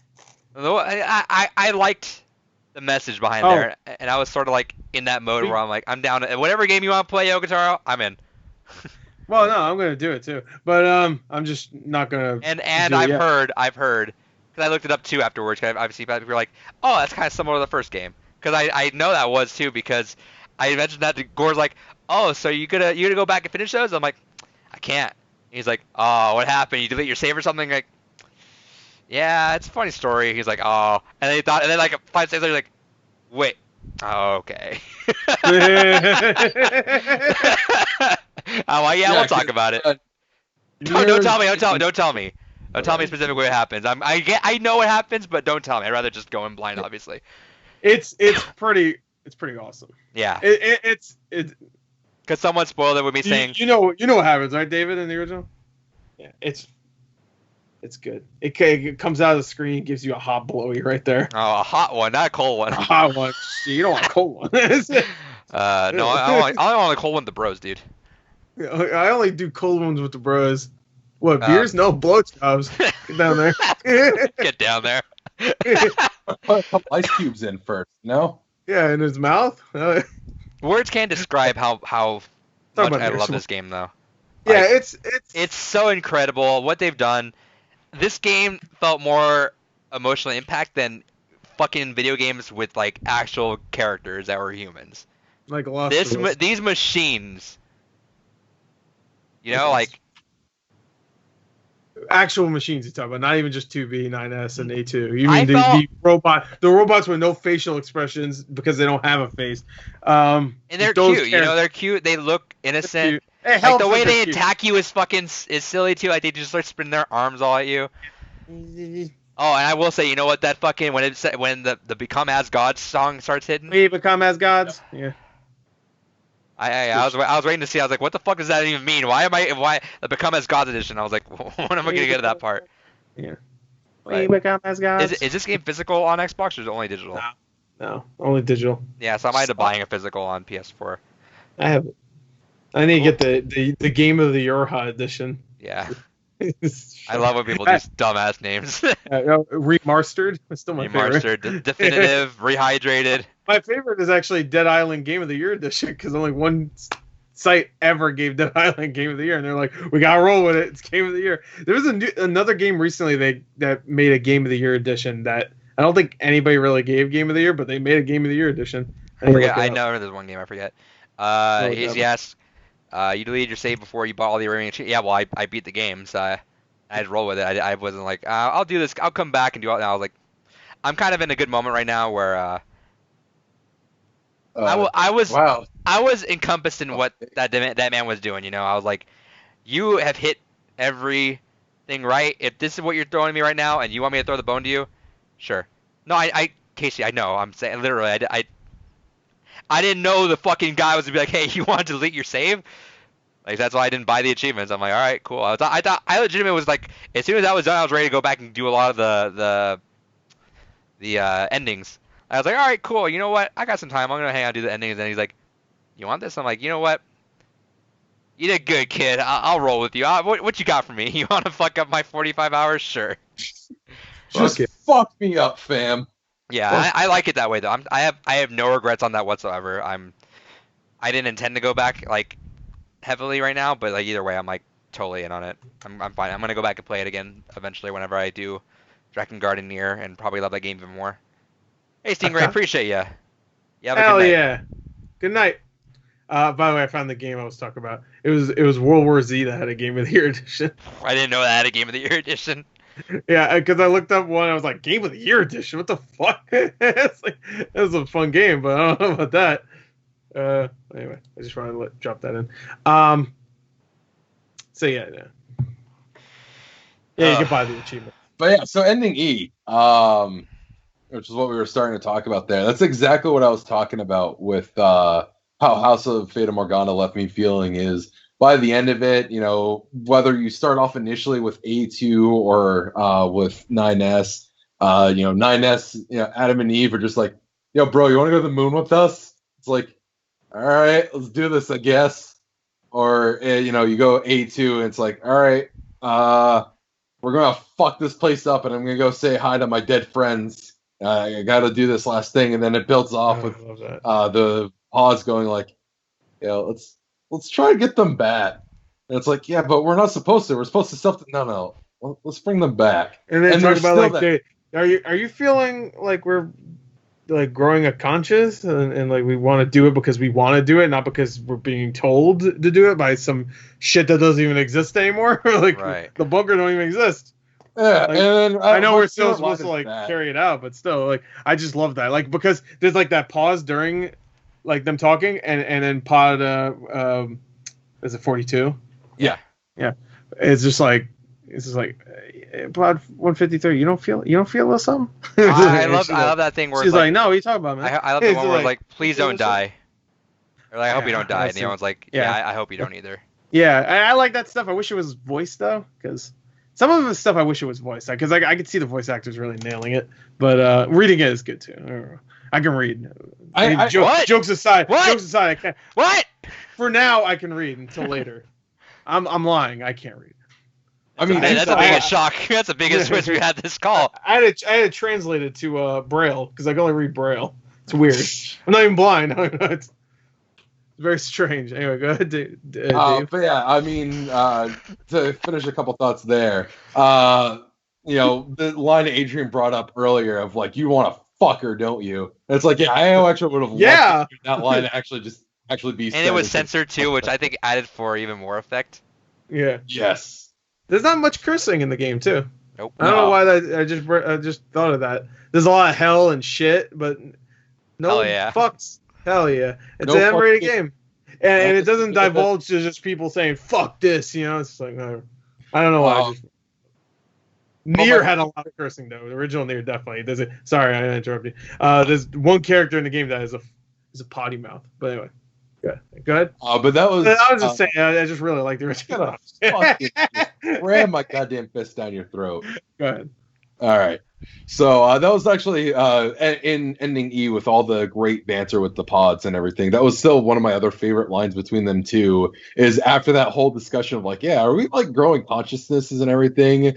Pod 42's. Oh no, it was 152's like, are you like starting to feel embarrassed? And Pod 42's like, I don't think I understand the ramifications of what that even entails, so I'm just gonna say no. No, it's 42 that was saying that. Yeah. It was like I feel embarrassed because like we went on a suicide mission and I'm alive. It's just like yeah, I guess I don't know if it was a suicide mission, but that whole ending sequence with ending E was just beautiful because even at the end she's just like, there's no like chance that. I mean, there's a strong chance that everything just goes back to how it was. They're just going to end up getting themselves killed or trying to kill each other again. You know that, right? He's like, yeah, that could happen. But what if it doesn't? Well, and it's like, you're still left with that. It's the most hopeful ending for the series so far. It's like, yeah. It really, I mean, at the end, when that happened, I was like, that's a happy ending, technically. Because, hey, all your characters are alive. I mean, it still sucks, but it's just like you find out the human race is completely gone. Yeah, that shit was like, wow. Yeah, because like at the end of NieR, there's still something, but like this is just like nothing, bro. And was that the big twist to you guys that got you guys off guard? or was it kind of like? sorry, Because I felt like was, something was up. Yeah, no, there's definitely. I had a feeling there was something up, and then when they said the commander said that, they announced it. The commander announced it on on a EA Play.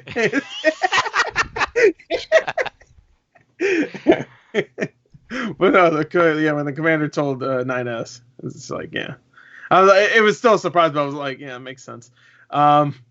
It makes sense for this world that like, oh, we're fighting for really nothing. Like, there's no humans. There's research. That's it. There's intel about humans or whatever, like data about humans. That's about it on the moon. That's really it.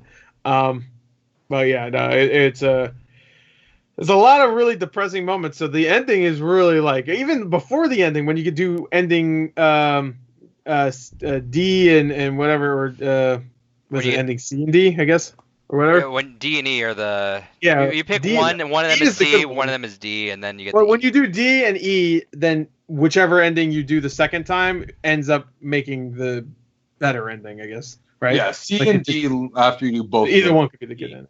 Yeah. Yeah. So I actually did the 9S evil one second. I'm sure everybody else did. I'm assuming. Yeah, I picked A2. I was a big A2 fan. Yeah, well, no, it wasn't even that I was a big A2 fan. I was, but it's just one of those things where like 9S is going nuts. I got to put him down. You know, it's just like I love 9S. You're like, bro, you wilding out a little bit. Yeah, just like with 2B, like 2B was going crazy. That was a cool reveal, I think, where it was revealed that she was built just to kill 9S, and then went back and was like, hey, you've done this a lot, and I'm like, huh. Yeah, that's why at the end, because at the end, yeah, you did it 3 times actually. They only showed you twice, but you did it 3 times because you activated your black boxes twice, and then you choked them out that one. So, yeah. What's up, dude? No, I had a thought to follow up on with that, which again goes into the beauty of the storytelling in this game. But I'll let you finish your thought first. I forgot what I was gonna say now. Sorry. So no, that goes into the beauty of the storytelling of this game. Because again, a random side quest has you encounter an E-type model who ends up killing their friend, and they don't have the memory of it. And it's like, yeah, I don't know, I just fucked them up, and I guess I didn't remember. And then it's like, and shit. Guess what she does once you reveal it to her? She starts fucking laughing like crazy, kind of like what 9S did. Yeah. So I all your androids, I'm assuming, just go nuts after the logic virus hits. So they do they do that shit. But that was also one of those things that they did a lot of subtle setup for the reveal, because you had that side mission. Then you have the thing where when you think about that whole side mission, that basically educates you that there is a specific dedicated team that handles exclusively killing the other Yorha. Mm-hmm. The E unit, the execution units, that is their whole purpose. And throughout the game, you have other side missions. It's like, yeah, go fuck up these other Yorha we found. It's like, why does 2B get those missions then? Is it just, I mean, we're obviously not the only Yorha here. Why does 2B keep getting told to kill all these other Yorha? That's like, and 9S doesn't really question it because he knows. 9S already knows. Like, if you read the thing after you do the 9S mission, 9S ending, like, you read his like little description of what's happening like throughout the game. Like, you read like a little outline of like, I said hey, and she said fuck off or whatever. But then at the end he says like, yeah, I already know she kills our androids. Yeah, because that was the thing. Is like, they're like, every time we reset you, we know you're always going to keep refiguring it out. Because he's a scanner, of course he would know. Like, but yeah. And he's still so attached to her. Yeah. You want that? Yeah, exactly like that. I mean, I don't blame him. We haven't even discussed the forest. Oh yeah, the forest. I want to talk about 2B's death. Love that area. God damn. We can go do that and get to that part. Yeah, we could do the forest first. The forest was tragic too, man. Yeah, the fucking, I hit my fucking. I know. I was waiting for you to do it. Dude, like, yeah, when they're just like, all like, all right, well, we lost our king. Well, it'll be this baby now. I was like, well, the baby's not growing. It sure is cute though, huh? It very cute. It is. And then A2 just fucking kills the thing. And I stuck on the fucking. And it was a very cute fucking robot. It was a cute. It had a little pacifier. Robot. That's what, dude. such a fantastic design, like so minimalist, but like so much personality in it. And, Like, they nailed it. It's very NieR too, because it's very similar looking in a way to stuff from the original NieR. Right. Oh, so like that's the beauty. He likes his orbs. Hell That's yeah. what I know. He likes Balls. the circular. He likes the Balls. circular head. Sacks. He likes the balls. Except for 9S, he's very smooth on there. Unfortunately. No, that was the whole beauty of the Forest Kingdom. Is like the whole time Pascal's like, yeah, there's like this other kind of friendly robot area, but like I don't know, they kind of scare us a little bit. And it's like you go through, and the whole thing is just like this weird honor badge. Like, no, we gotta protect the king. And it's like, all right, who the fuck is this king? Whatever. So you go through and you start, your fucking robot genocide throughout there. And it's like there's that thought in the back of your head where it's like, yeah, but what if you like actually try to like stop and talk to these guys? It's like, no, don't worry about that. Just fucking page through. Then you get to the king's chambers. It's like, that's a baby. Oh, then first appearance of A2. Funk, shunk. And then stuck on the fucking sword. Yeah, and then she's like, and then yeah, which I love. I love that that's the first time you see A2, because it's another thing where if someone plays the game and only plays the first route and that's it, that's just a random character that shows up. And that's actually kind of cool. A random Yorha that's a deserter just is there. She's not a big part of the plot. She is, obviously. But if you played the first route and think that's the entire game, then... I can't wait for the sequel. Which, unless you're, like, in the know... you would just think, oh, that's just a weird plot hole. Or you watch the beginning of the game, where if you like stay on the menu too long, it starts playing that trailer, and they show A2 right there, and it's just like, oh, okay. So also just on the box art. Yeah, but it's a digital game, so yeah. It's also a Game Pass, so yeah. Well, it's digital on Game Pass, and it's also digital on Xbox. Period. So there's no. I mean, I guess some people could look at the box art for digital, but most people in the background. Was she on the background you definitely see her. PS4? I'm pretty sure she is.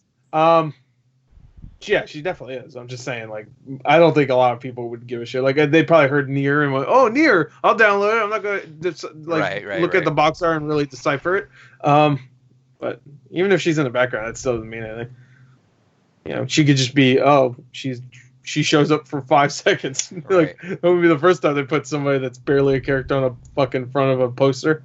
Yeah, but I mean, that whole thing, and then when you get the backstory behind it in Route B, which that's the beauty. That was, I think, one of the, aside from Simone, I think the forest part was really the cool. I think the forest part was the best one. Yeah, well, I think that was because that set it up like many years ago, and then like it felt like an actual like, because they're labeled as picture books. That one felt the most. God, I would buy a fuck out of a NieR Automata picture book, dude. Yeah, I missed the Babadook one, so I better get that one. I'm pissed about that too. Again, yeah, dude, I was like, I watched Babadook when it first came out, and I didn't even know until it sold out. I was so fucking upset. And then they reissued it, and I didn't hear about it. I'm like, you gotta be fucking kidding me. I hate it. I watched Babadook. I'm like, dude, I would love to have that. So I looked online. Hey, it sold out like 2 months prior. I'm like, motherfucker. Yeah, I didn't even hear about the reissue. That's what sucks about a movie not being that popular, is that nobody talks about it. Especially not a fucking book about a movie. They're not making any more of that one. That's for sure. Yeah, that's great. I got the Blu-ray that has the pop-up thing. That's it. Yeah. Like, it has a cover where you open it. I'm super upset about that, because I would have loved that thing. That thing was amazing. Anyway, but yeah, no, they gave that, and yeah, that had like the Forest one where it's just like, hey, I'm royalty now. I'm the king. Like, we need to figure this shit out. He's like the big dude, so it's like, all right. And all the robots there are just like, do you guys know what a king is? And they're like, no. And then next flashback, you see them in the armor. Yeah. And then that's the saddest thing when he's dead. He's just like there. And then later on, it's almost like this shirt right here. Like, with my Iron Giant, he's just like there. Yeah. This isn't really from the movie though. This is a combination with other stuff. Also, if you ever see Iron Giant, go fuck yourself. But anyway. Movie. Yeah. No, I've never seen it. No, this isn't really from the movie anyway. But it isn't. It's a combination of something else. I believe you. Yeah, it's not really. But yeah, and then at the end you just see him like chilling there, like, and I'm like, oh, that sucks. And then later when you play it again, you go to that area, and you see him just like there, and then they're like, who the fuck is this guy? I'm like, Like that's the king, the man. king, You bow baby. your fucking head. Bow your head. It was good. It was really great ways of like expanding a story you already have heard by adding just little bits. Can I say? But The funniest part was when you saw the robots fucking. At the very beginning, when you first played for the first time, you're like, and then Adam and Eve get birthed. Yeah, which is funny because I'm assuming it's Eve that sprouts out of his stomach, right? Yeah.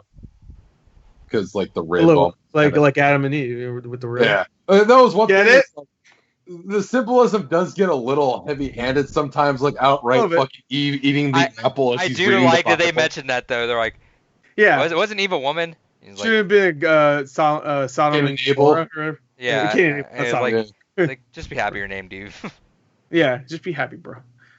Which I'm like, it's very hard. Which that was another thing that was done so well too, is like they're kind of set up as like, all right, these are evil maniacal villains, but I don't really get why. And then as you're going through 9S, it's like, oh shit, they spent a lot of time like really being together and growing and learning and kind of like, oh, this shit, they really were close. Yeah, I get their fucking homicidal. Oh, that was another thing. Another thing that helps to tie in NieR Automata to Drakengard. The markings that are worn on Eve are the same markings as the witch's cult in Dragon. So that's another thing that kind of ties those things together. Yeah, I don't remember those markings. I haven't played Drakengard since I remember getting Drakengard when it first came out because the fucking TV spots for that game were so sick, and I was like, I need to get this, and I did. Here you are. Big ups for young me. I got it. Now you're playing the I am. Now you're playing the sequel.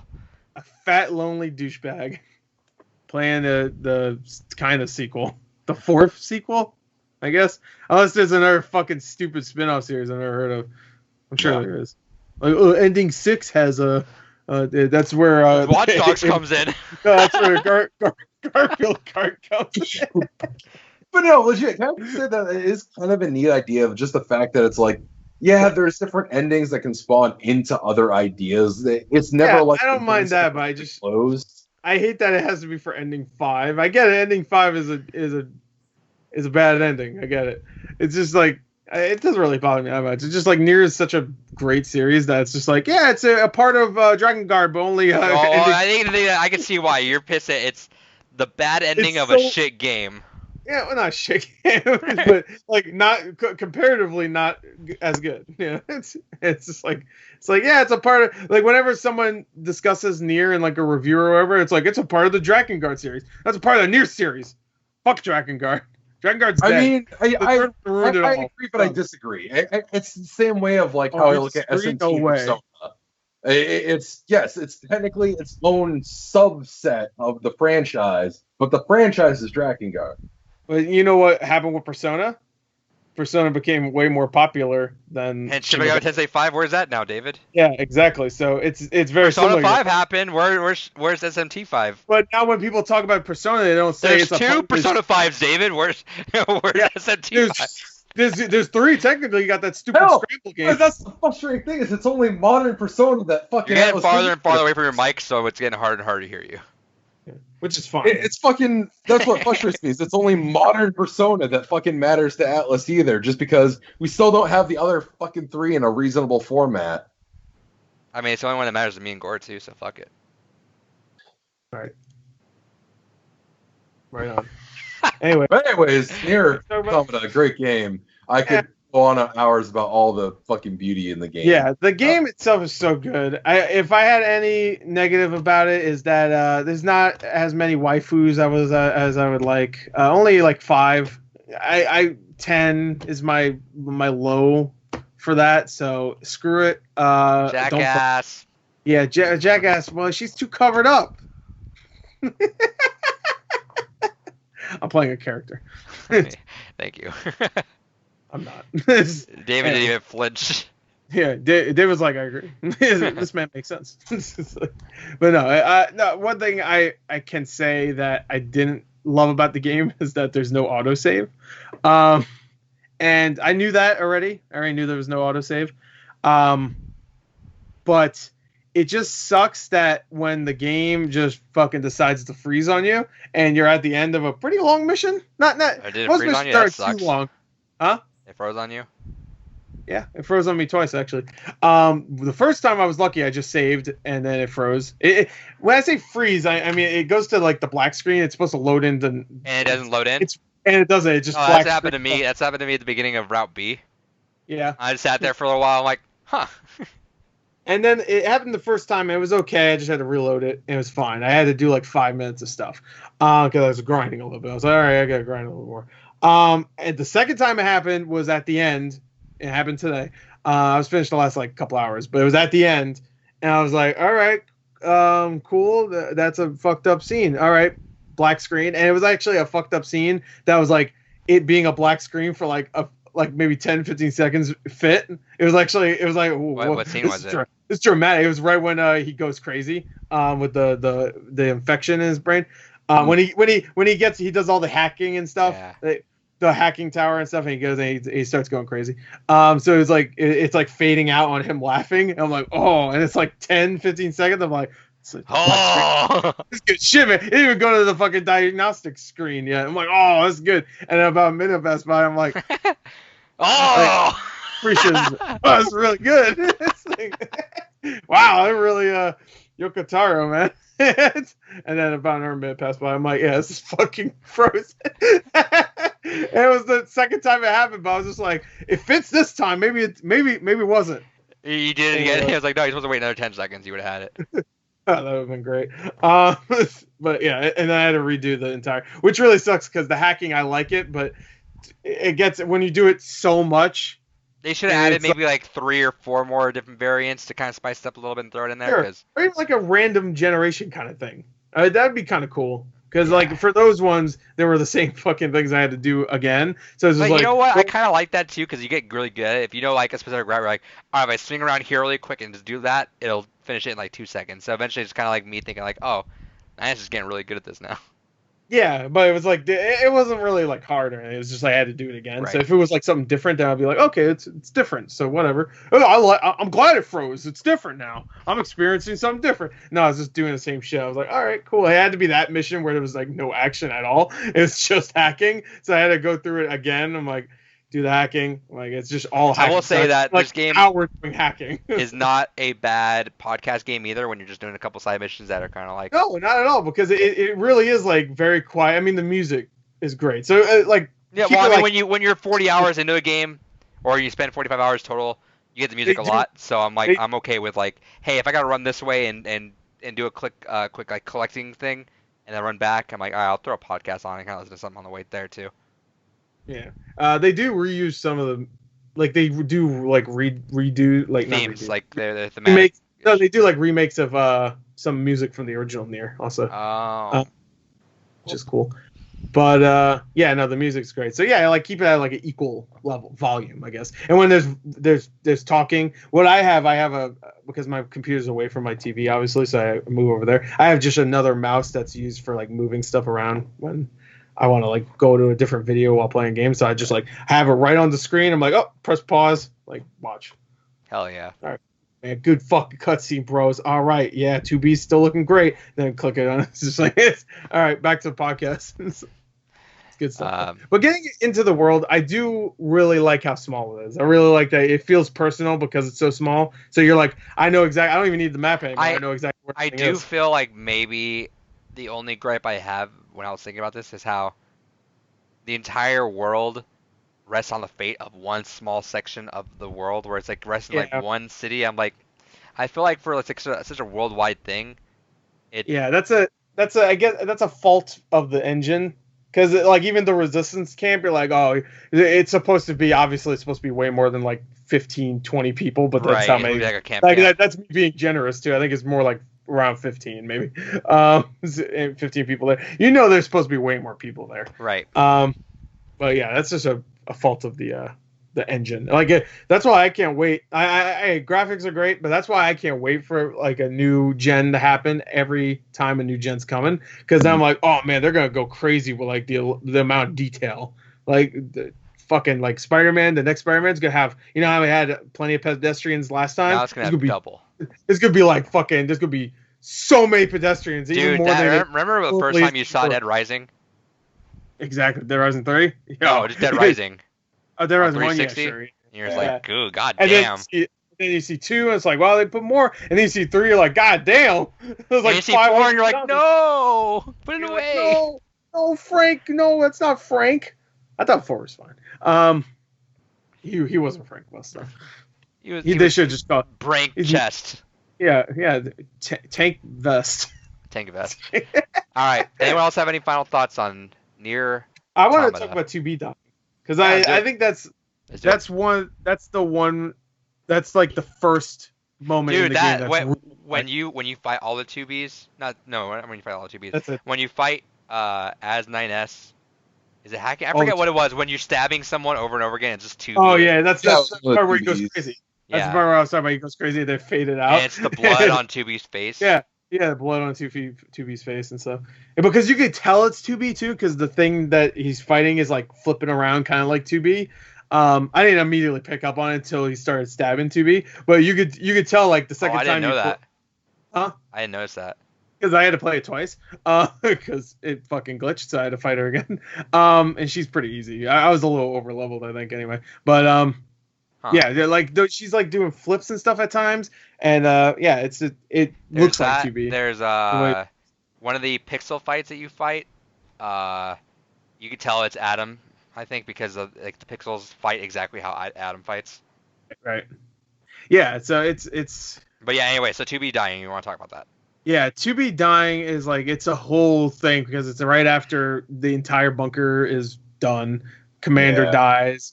9S and 2B are like the only Yorhas that they think are left, besides I guess A2. They don't even know if she's alive. They don't really give a shit. But and then you have that walk, long walk.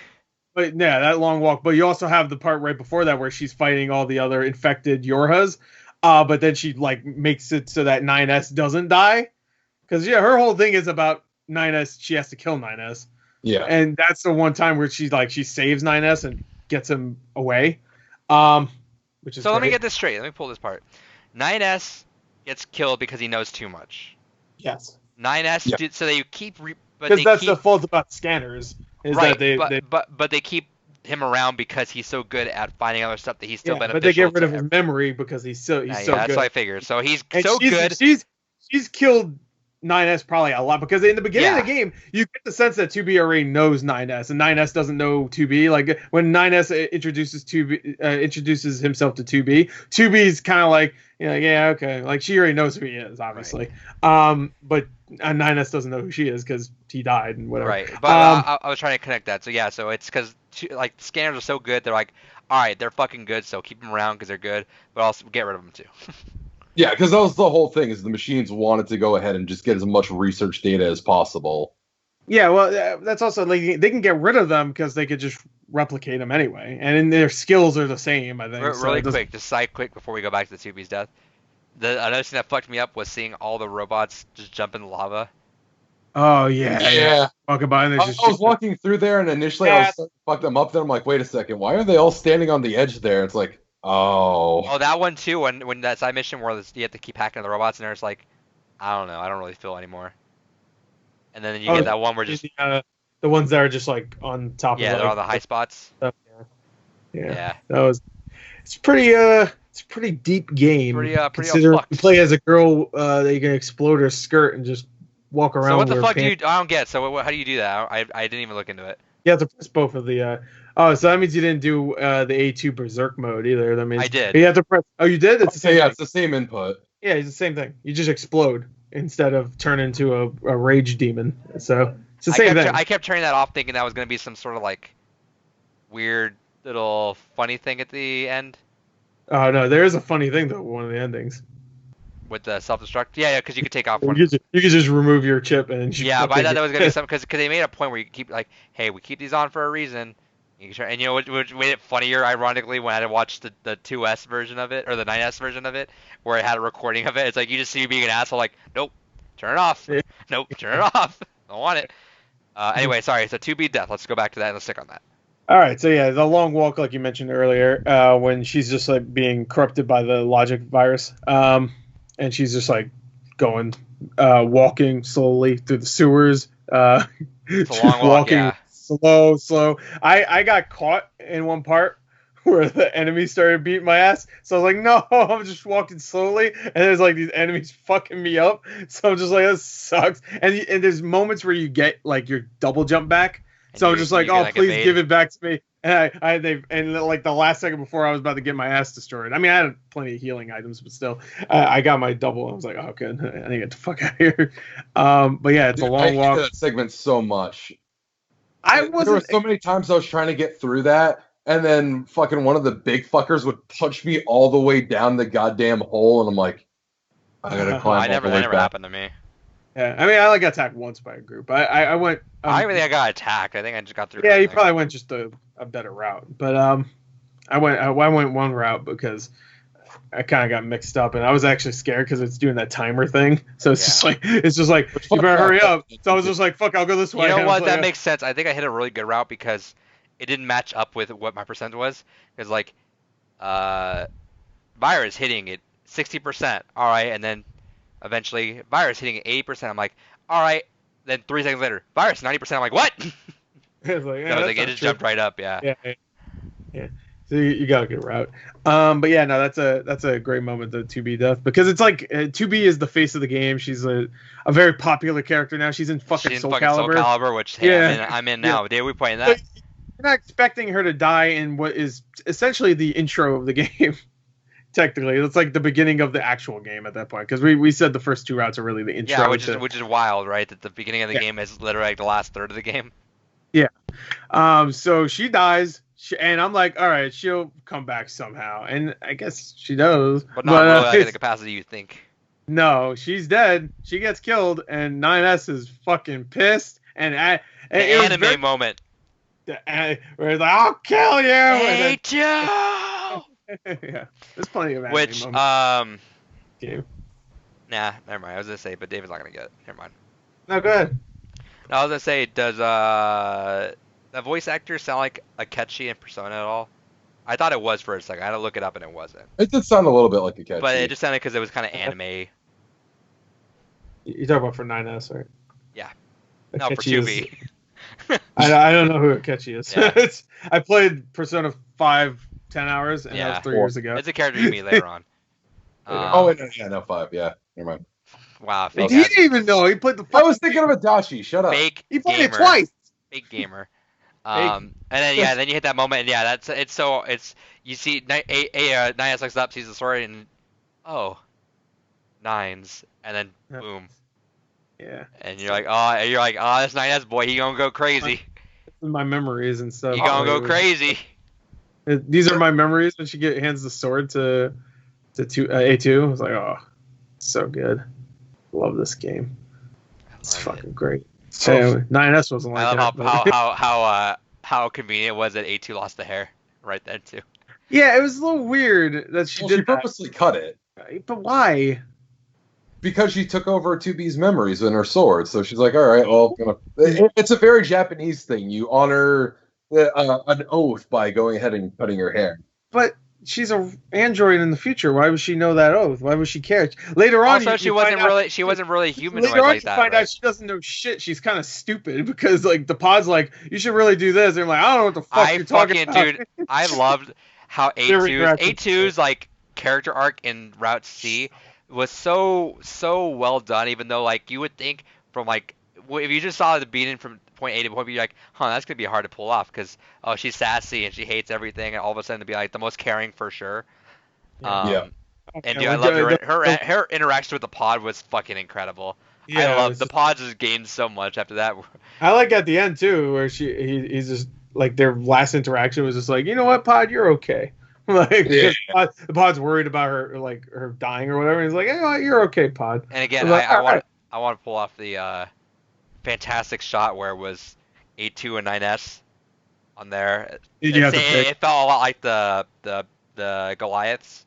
It had them right there, and you look in the back, and the sun's right there, and it's like, all right, who do you pick? And you pick one, they're like, are you sure? Are you sure? Yep. Understood. Understood. I'm like, all right.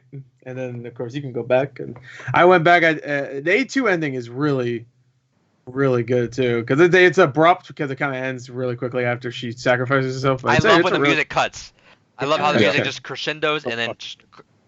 Yeah, it's a really fucking good ending because she's like, I'm like, what did she say? Like she's talking about like all the people that have died or whatever, and she's like says like I'm coming or something. I'm coming. I'm coming. It's just like what's his name? Alex Jones. Yeah. What did you say again? I keep trying to remember that quote. You're intellectual dumbass. Dumbass. I'm coming. Oh. I love that quote. Anyway, you're intellectual dumbass. that was part of the they threw out. It's a deleted scene in NieR.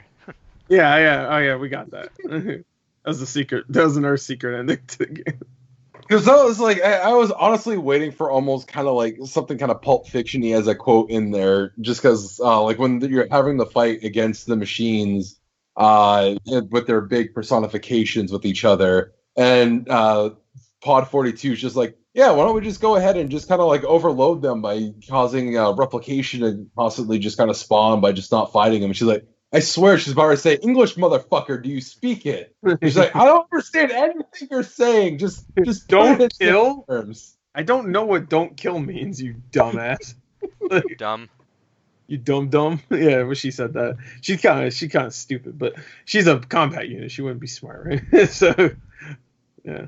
Anyway, but yeah, so it's a great game. Every moment in the game is great. Like all the boss battles are fantastic. Yeah, the game is fun. But the game is also not fun when it gets sad. But like I said, dude, they were like, I gotta tip my hat to them because they really did a good job with like keeping it in the universe, keeping it faithful to the original, and also being its own thing and a better game. It's definitely a better game gameplay wise. Like I'm not even gonna fuck. Even if NieR looked as good as NieR Automata, but had the same gameplay, I'd still say it's a better game. Even though I love NieR. I'm excited because I will play the Drakengard. I feel like I owe it to. I know I get that it's loose. It's so fucking loose at that part, but I feel like this game has done so much for me and how I felt that I feel like I kind of owe it to like, all right, let's just dig it through. I actually ordered a copy of Drakengard while we're talking. Oh yeah. $36, no manual, but I'm like, it's fine. Yeah. Complete, I think it goes for like. Oh, go ahead, Gore. No, I was just saying, I'm pretty sure complete goes like 45, 50. Yeah, that's about what I thought. I'm not gonna pay $10 for a manual. I don't really care that much. Yeah, no. If you just want to play it, then. And you said 2, it doesn't really matter, but I'm still gonna play 2, right? Yeah, 2 is still worth playing. It's just it's not within canon of everything else within the universe. It just doesn't matter because Drakengard is barely in canon. Really. So wait, so I can skip through 2, 3. Yeah. Well, because if you're talking about like order chronologically, they're in. It goes 3, 1, NieR Automata. So 2 doesn't matter. So I can still play. I can Drakengard 1, 3, NieR Automata. Well, I know I get it, Gore, but you know me. I'm gonna try Automata. Automata. But I can go. If I love everything for some reason, I can go back and play 2. Yeah. Okay, so I'll do that then. Cause I like I said, dude, something about NieR just it hit, and so many parts were just so sad, and it wasn't sad like in a grotesque, hateful way as a certain game I'm playing right now. It's sad like Overwatch. Yeah, whenever I just see a Genji there, I'm like, whenever I see a Genji, whenever I see a Tracer, whenever I see an Ashe powered up by a Mercy pocketing, I'm like, I get my golf club. 100 foot robot golf we're talking about. That's part of NieR. No, I was talking about the new Rory McIlroy. You know, new Rory McIlroy. Well, isn't he the name of golf now? No, but like probably not. Dude, anymore. some parts, and it just kept. I haven't, like I said, dude. Like, I felt so shitty going through the amusement park so many times. Like seeing zombified robots was the most saddening thing. That was the time where I actually did kill him though, because I felt bad.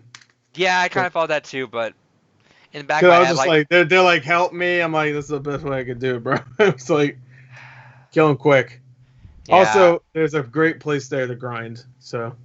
But like just seeing that, and then like just and like, you know, the fucking it went from such a cute robot to like really fucked up being zombified. It hit so hard, and it really, the fact that they gained so much consciousness, and it kind of like progressed too. Like even though like they had it kind of like eased you into that, you know. Right. Even Engels, dude, when he was like, Yeah. hey, Oh, I hey, really love hey, Angles. can you come back? Why? Well, I'm just here alone. And then Yeah, bro. Tubi's like, are you saying you're gonna be bored? Yeah. Yeah. All Did right, cool. I'll come And back. you read even it? reading through his like little Yeah. diary I is was just even about to say, sad did you too. read It's that like, stuff? I He's I just don't like think yeah, talking I about have. like I'm gonna a bird showed up, and I was like, "Sup, bird?" And it's like, oh, I'm bored. It's like, it's really Yeah. Well, good. even just beyond that, he's like, yeah, I committed that to my protected data files because I don't want to lose that So memory. And it's like, Jesus. so Yeah, and wait, does the he world guide died. have He some of that stuff in there? chose. I don't know actually. Even But I'm he not sure. chose to die Honestly. too, which is crazy. But he yeah, I chose to don't know. die. Ingalls. He like at the end when you're done with his side mission, he's just like, "All right, see ya." He was like, "What the fuck?" He Yeah, just, because Oh, I didn't finish 9S it. is like, oh yeah. Do you want us to say what Yeah, happens then? I'm not Or gonna get to. I'm not gonna get to it in a while. okay, I all already right, yeah. just So told. 9S Yeah, I know. during the conversations is like, yeah, don't you know about the sins you fucking committed against androids? He's like, I don't comprehend what a sin is, but sorry, I guess. And then as you kind of keep talking to him, the final conversation, Engels is like, shit, I've had a lot of chance to like just sit and think as I've been kind of alone. I think I now finally understand what this whole sin thing is you were talking about. I'm gonna end myself. It's all I can do as kind of an apology for all the atrocities I've done. I'm sorry for everything, and just dead. Dead. But that's one thing though. Like that's a I guess not a running theme, but it happens twice where a character says something that is just like the truth, right? Like with Pascal with the children, like hey, fear's a real thing, whatever. And they tell Angles like God, hey, that you fucking you you hurt, commit so many dude. sins, That hurt but how then Pascal later was them taking. saying that stuff leads to the children in fear killing themselves, and then Angles killing himself because he really thought about it and was really like Yeah, sad. dude, that fucking hurt. Pascal's like, this is my fault, and you're like, why? Like, cause I taught them fear, and they're scared. I'm like, Yeah, that's damn. even worse than if they're just killed by Right. regular robots. Yeah, Yeah, because that's the thing is that kind of hit a little close to home for me for some shit that's happened, but that's one of those things. It's one thing if it was they were killed because then it's like you have something to blame, but in a situation like that, there's no one to blame. That's just And then I went and talked around with them, and there's like, are we gonna be okay? And then, they were all kids, so they're like, yeah, I guess we'll try. And then of course Pascal being the only one there is like left, and then all the kids were alone. No one's gonna be there to guide them. And dude, like right before that too, and Pascal was being good old Uncle Pascal, and good old Uncle Pascal. what a fucked up timeline right there, dude. Yeah, that's why I let him live. I want him to Just build see it the up. just learn, remember the atrocities. I want him to learn the atrocities that he committed. It's not his fault. I couldn't too though. Like the way he was like, I can't. I couldn't though because especially since it made you never It know, maybe there's thematically another made NieR sense, game and yeah. he shows back up. It's just like, Well, you never made the know. right choice apparently, but like for me, I was like, I don't know if I made the right choice. I think I made the right choice. I feel like because the game is about dealing with that. Like even with 9S, but I like, think that's like, why it having to does deal fit, with it. And 9S doesn't deal with it when 2B dies and look what his ass rages. So maybe I should delete her memory. Shit, she's gonna go crazy. Well, because that's the thing is like I feel like that's kind of a big thing is definitely because it is about how they all deal with that. I think that is a kind of an important message to have is that sometimes running from the problem is a solution people take, and whether it's the right option is up for debate. But I mean, that's in a and situation like that. that is, it's not spoiling anything, but that is like a theme in like Persona 2, which is cool, where it's like running away and tackling your problems, stuff like that. So it's cool like that. I like that notion. now I'm Like not gonna play it. Spoiled you spoiled the theme. it. Spoiled. Spoilers. Last of Us 2 is about hate. What? Yeah, I know. I saw the Metacritic user score. I see that. They pulled it off, right? They nailed it. Because Last of Us 2 is about love. This one's about hate. Hey, I saw that score, baby. Last of Us. Did they say Last of Us Part 1 was about love? I think so. Well, because it's the bonding I get. Like I get it, but all right. But not say that still. Anyway, I'd say it's about love and hate. I would say the original. Yeah, well, this one's all about hate. This was just hate. Well, that makes me really excited to play your game. I know they did compare it to the Holocaust, I think, at one point, which was really weird. No, it was. Are you talking about like the whole discussion that happened? That's what Jim Sterling says. So what happened is one of the people, I forget who, like someone. Schindler's List. I'm sorry. Someone that played like said that I felt like an emotion like of those kind of games. So I was like, oh, you think it's like the Holocaust, or that's what anyway. But and it's like, no, that's not what it is. It's like it's because the Holocaust is something, but like being emotionally struck by a Schindler's List is not the same camp as being emotionally struck by something like the Holocaust, in my opinion.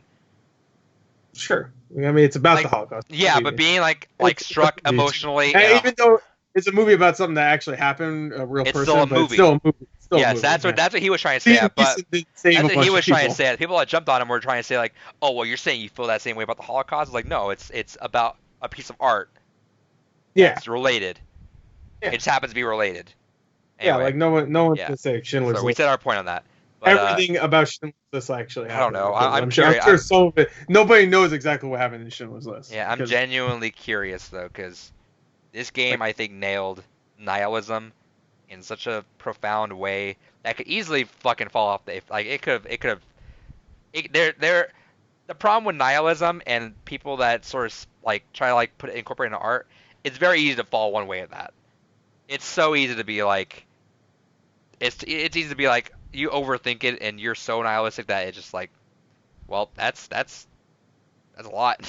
You know what I'm saying? Like, yeah, it's very easy to get like cynical to the point where it's not even amusing. But Automata just balanced it. It's so wild. It balanced it. It gave you hope at times. It made you feel bad. It gave you that sort of like middle ground where it's like, can things be okay? And it made you rethink things. It made nihilistic robots, and in a lot of ways what we think too, right? Like, I know David's very nihilist. I can just tell by his fucking nature. But like, that's kind of how it is, right? Like you. Dude, I fell into nihilism in my teen years and never really left it. In robots that are not tied with emotion, you're just thinking like, there's no way you get out of this, and yet I felt more emotion in this game than I felt for a lot of other games. Yeah, me too. Like it's a like I could have seen, like I could see if I had like this is one of those games, like genuinely how Last of Us 1, how I got my cat and immediately I was like playing Last of Us, like, well, this game hit me. I need a name for this cat. Test. You name my cat 2B. I would probably name mine like Pascal. Like if I like Pascal, Pascal's a good name. Like that's like genuinely like one of the runnings for it. Cause I love to name my pets like if I can just like here's that and Pascal would be mine because Pascal was such a genuine wholesome character. It's so such a tragic fucking story. And then when you're getting the backstory when you're fighting it and Pascal's like, yeah, I was part of this robot. We fucked up things. I really don't want to do that anymore. And he's like, okay, cool. I got the whole story. I don't need to know anymore. I can't know more. I'm sure I could dig around for that more, but I'm like, I don't need to know more right now. It's like, you're on my side, cool. And then shit happens. Pascal's always like, no, yeah, if you need to kill me, go for it. Shit happens. And then you're just like, well, you're at the end of it now. Fucked up. Yeah. And I really... By the way, I like the idea of naming your cat after a game you really like. I'm gonna do the same thing. I'm gonna name my cat Jackass. Like, that's a good one. Why are you naming Jackass? I like this character. I like this one character in the background of NieR Automata. Also the show. The show. Yeah, I love the show. Johnny Knoxville. I'm gonna name my dog that. Johnny Jackass Knoxville. Yeah, my dog's got a middle name and a last name. Feel like Scooby Doo. No, honestly. Oh, go ahead. No, go ahead. No, go ahead. I was gonna say, I mean, it's not necessarily related to NieR, but I mean, seeing your reactions to this, Adrian, really makes me want you to go through House and Fata Morgana, because goddamn, that game will fuck you up on the same level that this did. Don't play that anytime soon. It's too long. Well, right I mean, now. yeah, 90 hours. No. When did that game come out, David? Last year. The PS4 version was 2019, hence why it was my game of the year that year. When though? January. Why didn't you pick that instead of Nocturne? I don't know if I want to read. I'm elected to lead, not to read. Because if I had to stop and pick between two games that were long, I'm like, well, this one has gameplay, so at least maybe Gore will still enjoy it. What game? Nocturne.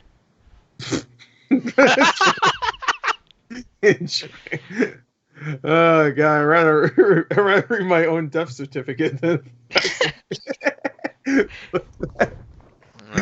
Anyway. Man, I died of boredom. That is NieR. Fucking surprise there. That's our games gone by for NieR Automata. No, we're not done.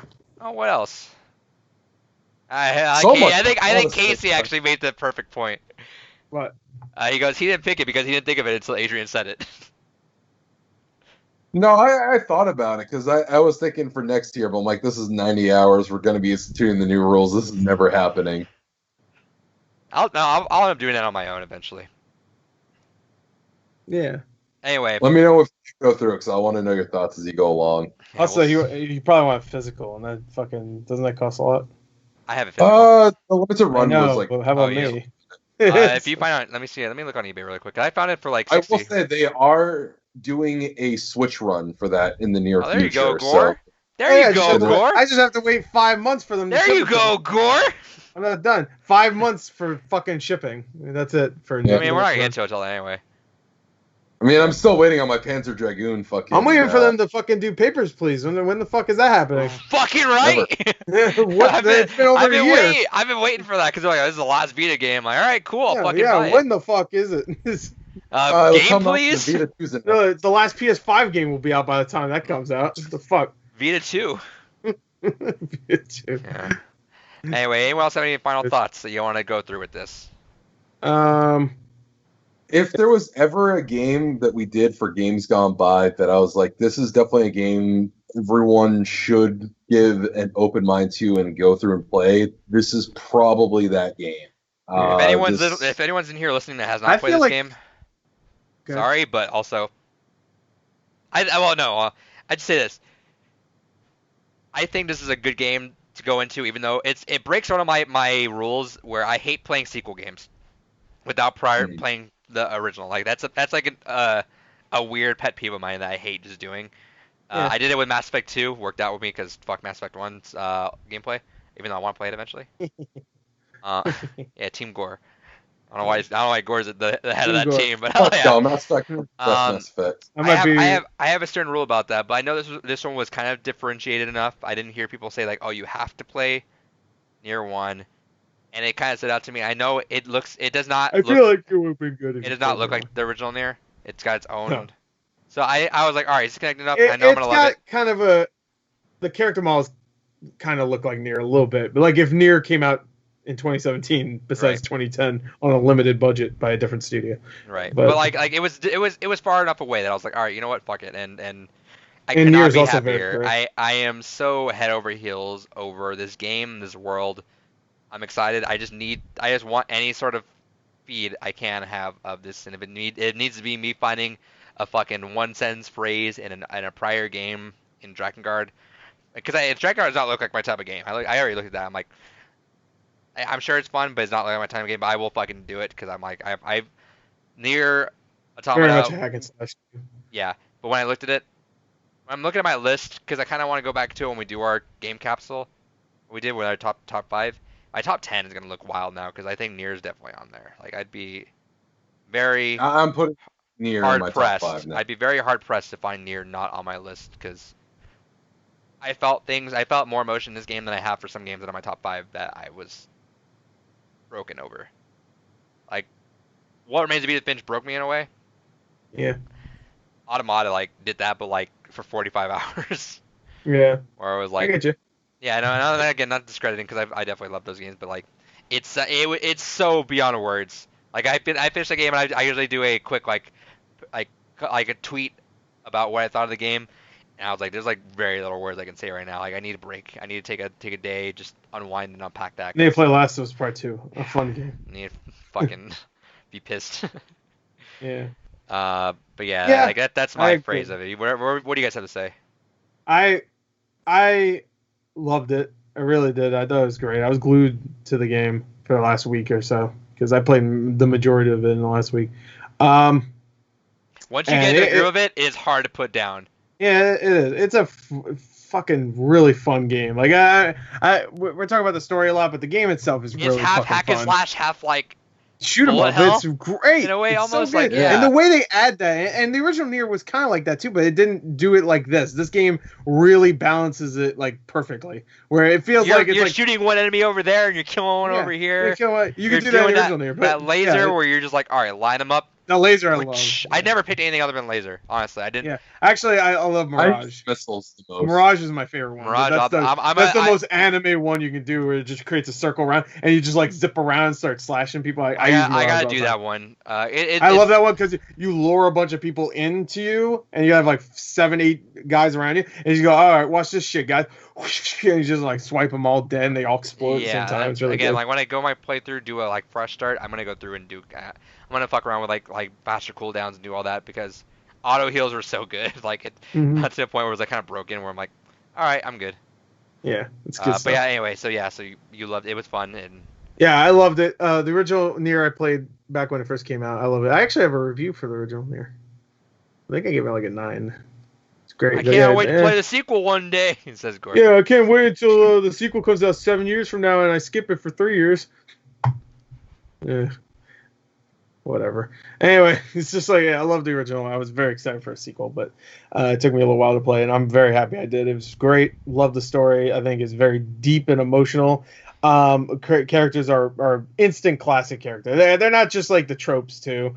Like a lot of people will look at the way characters are dressed in this game and go, it's very similar to Zero Escape, where Zero Escape has really great characters, but they choose the most like unfitting attire for a character that actually has so much depth and right.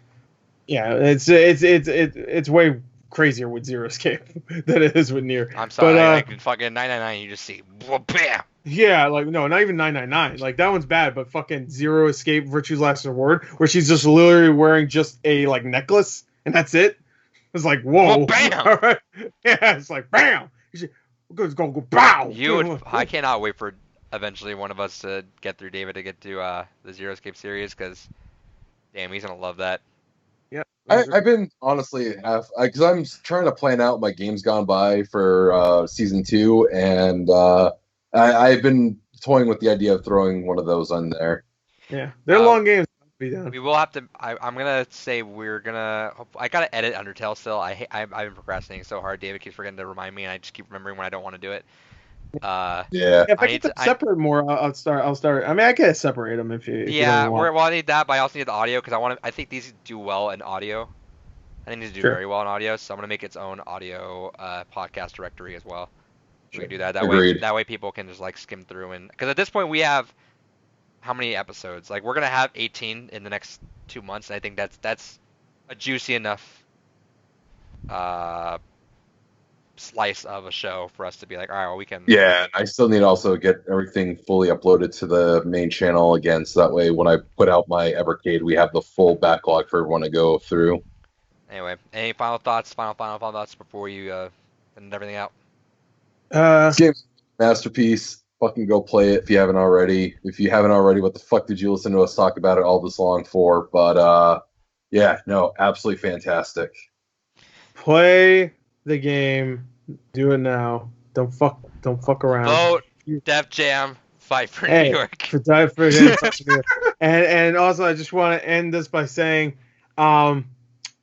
if you're feeling down right now, and no, hold on for a second. I'm gonna still go through the whole thing where we're gonna go through and recap everything. Do you want that final thought after that? Because I'm not gonna end it right there. I wasn't even gonna talk about the fucking game. I thought you were gonna do a funny final thought before I end the podcast. No, it wasn't really a funny final thought. I'm just gonna say if a recent game disappointed you and you're not really too and you're not too happy with it, SpongeBob, then you can play this game. It's free on Game Pass. And are you disappointed in it? No, I was joking. Like everybody knows what I'm talking about. Thanks. He threw me off again. But you can get it for $20 on PS4. Please do it. I mean, if you have Game Pass, that's fucking free. I mean, that's the best thing you can get right now on Game Pass. And there's a lot of really good things, but like NieR Automata is really almost flawless. Some visual and I would almost, auto, I would like hedge on close to 10 out of 10 game for me, honestly. Honestly, I don't think a 10 out of 10 needs to be perfect. Yeah, no, I know. I disagree. Give it a 10. I don't think a game needs to be perfect. To get a 10. When people I say know it a 10 means perfect, but I disagree when people say it's a perfect game, because I mean, yeah, sure, some games can be perfect. I think I think the perfect can apply to someone personally. Not an overall perfect game, you know, like I'd give like there are games a 10 out of 10, but yeah, but that's a game built for you and it's a perfect game for you, you know, like yeah, I love that game. I get that, but I would hedge close on giving. Red Dead. I reporting at David. I was like, what do you do? Yeah, he's not a 10 out of 10. No, I would, dude. It's so wild that 2020, like, I mean, a wild year. I'm not talking about that. But like the games I'd set up for myself this year. All right, what happened? Killer Bees or something like that. They disappeared. We're fine now. Killer Queen Black? Yeah. We should play that. Yeah. It's just wild that I've set up so many of these games that I've played, like Persona 5 Royal now. God of War. Red Dead 2. I played for the first time. Let me just for funsies. I'm gonna scroll through my. You played Last of Us again. Play Last of Us again. You're gonna play Last of Us 2. You played Chrono Trigger. Chrono Trigger for the first time. You played you played Barkley for the first time. Doom. I played Doom for the first time. Doom for the first time. You played Resident Evil 2. Barkley. Stop talking about it. Sorry, I should bring up Barkley more. Sonic versus Mega Man, or no, I didn't beat that, so it's still on my list. Sorry, not Sonic. I didn't beat it yet. It'll be on my list eventually because I still got that last boss. Sonic versus Mega Man. Dude, the boss fights in that game would be so stupid. I still stand by Hypnospace Outlaw's fucking amazing. Okay, I haven't played it, so. Coffee Talk was fun. Coffee Talk.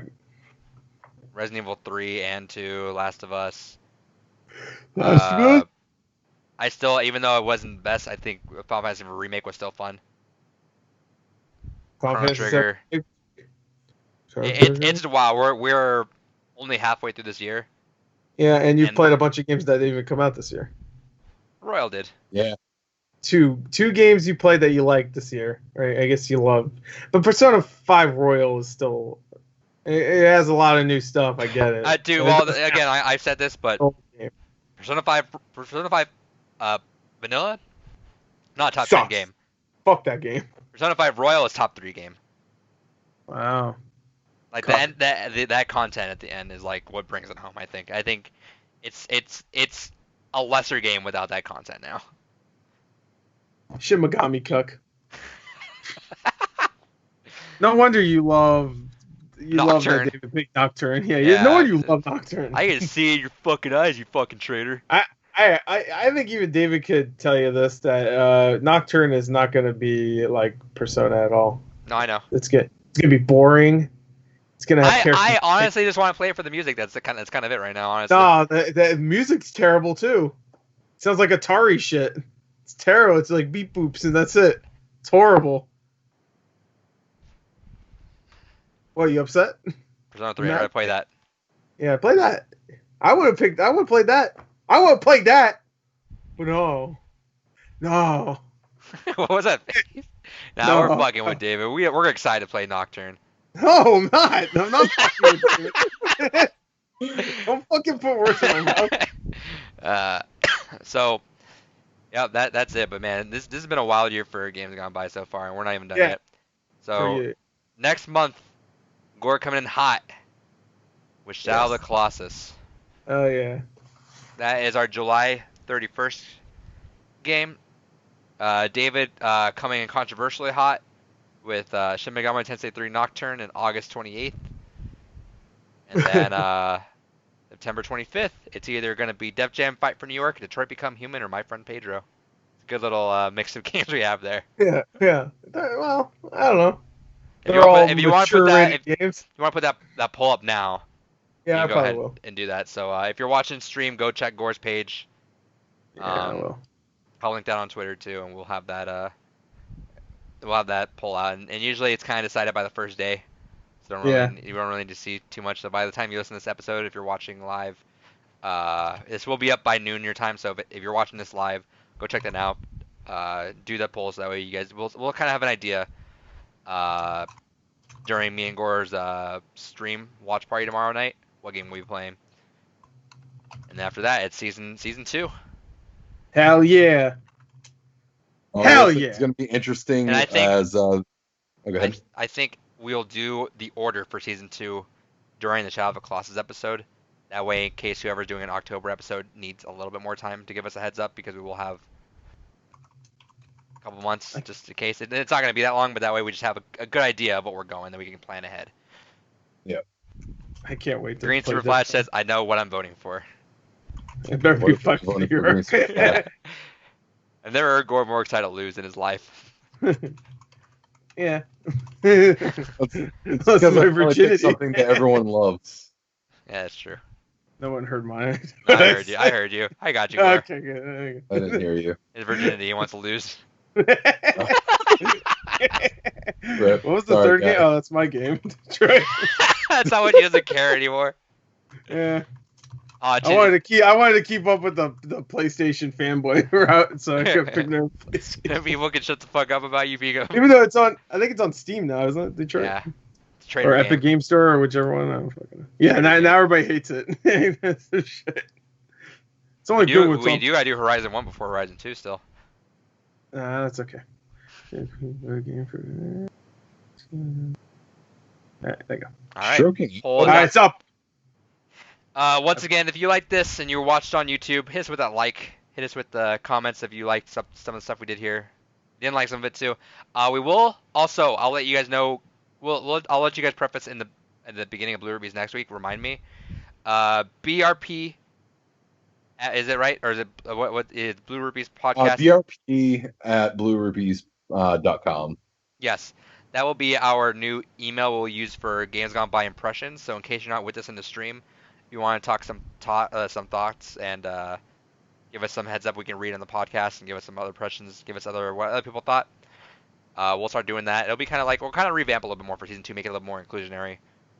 Yeah, because I'd love to hear, especially because, we see like Green Super Flash, you talk a little bit about playing along the games with us. I'd love to have like actual, like a little concise blurb or something from you to be able to go ahead and kind of read during these segments. Casey, I guess you can, submit shit too. You may not read it. And hopefully I would like to keep with the trend of, even though it's fun getting a reveal, I think it's nice to get a trend of what games we have going forward. That felt really nice for me to kind of like pace out other stuff I want to play. So maybe when we do have Shadow of the Colossus announced in our new order, that we can, by the time Nocturne happens, we'll have we can have games announced, even though we'll have the September game knocked out too. So get that already, guys. And shout outs for the subs once again while I'm up here. We stream these. Join for our streams. We like to listen to the chat too, so that's a fun time. We hang out too. If you're watching this on Friday, Gore and I are going to stream that night. 2000s commercials. We're going to fuck around, talk shit for a bit. It'll be fun. Maybe I'll play Celeste afterwards, depending on how late it goes. We'll see. Yeah, jump on the streams, though. They're fun. And Gore is doing a lot more streams, too, for stuff that comes out of the reactionary stuff that we have. Sometimes it didn't work. Like today didn't really work because Twitch wanted to be a dick. Yeah, Twitch was being annoying. I was like, there's no way I'm watching this laggy. One thing I want to say, though. Tenet got delayed. No, did it? But just until August. Damn it! What's the point?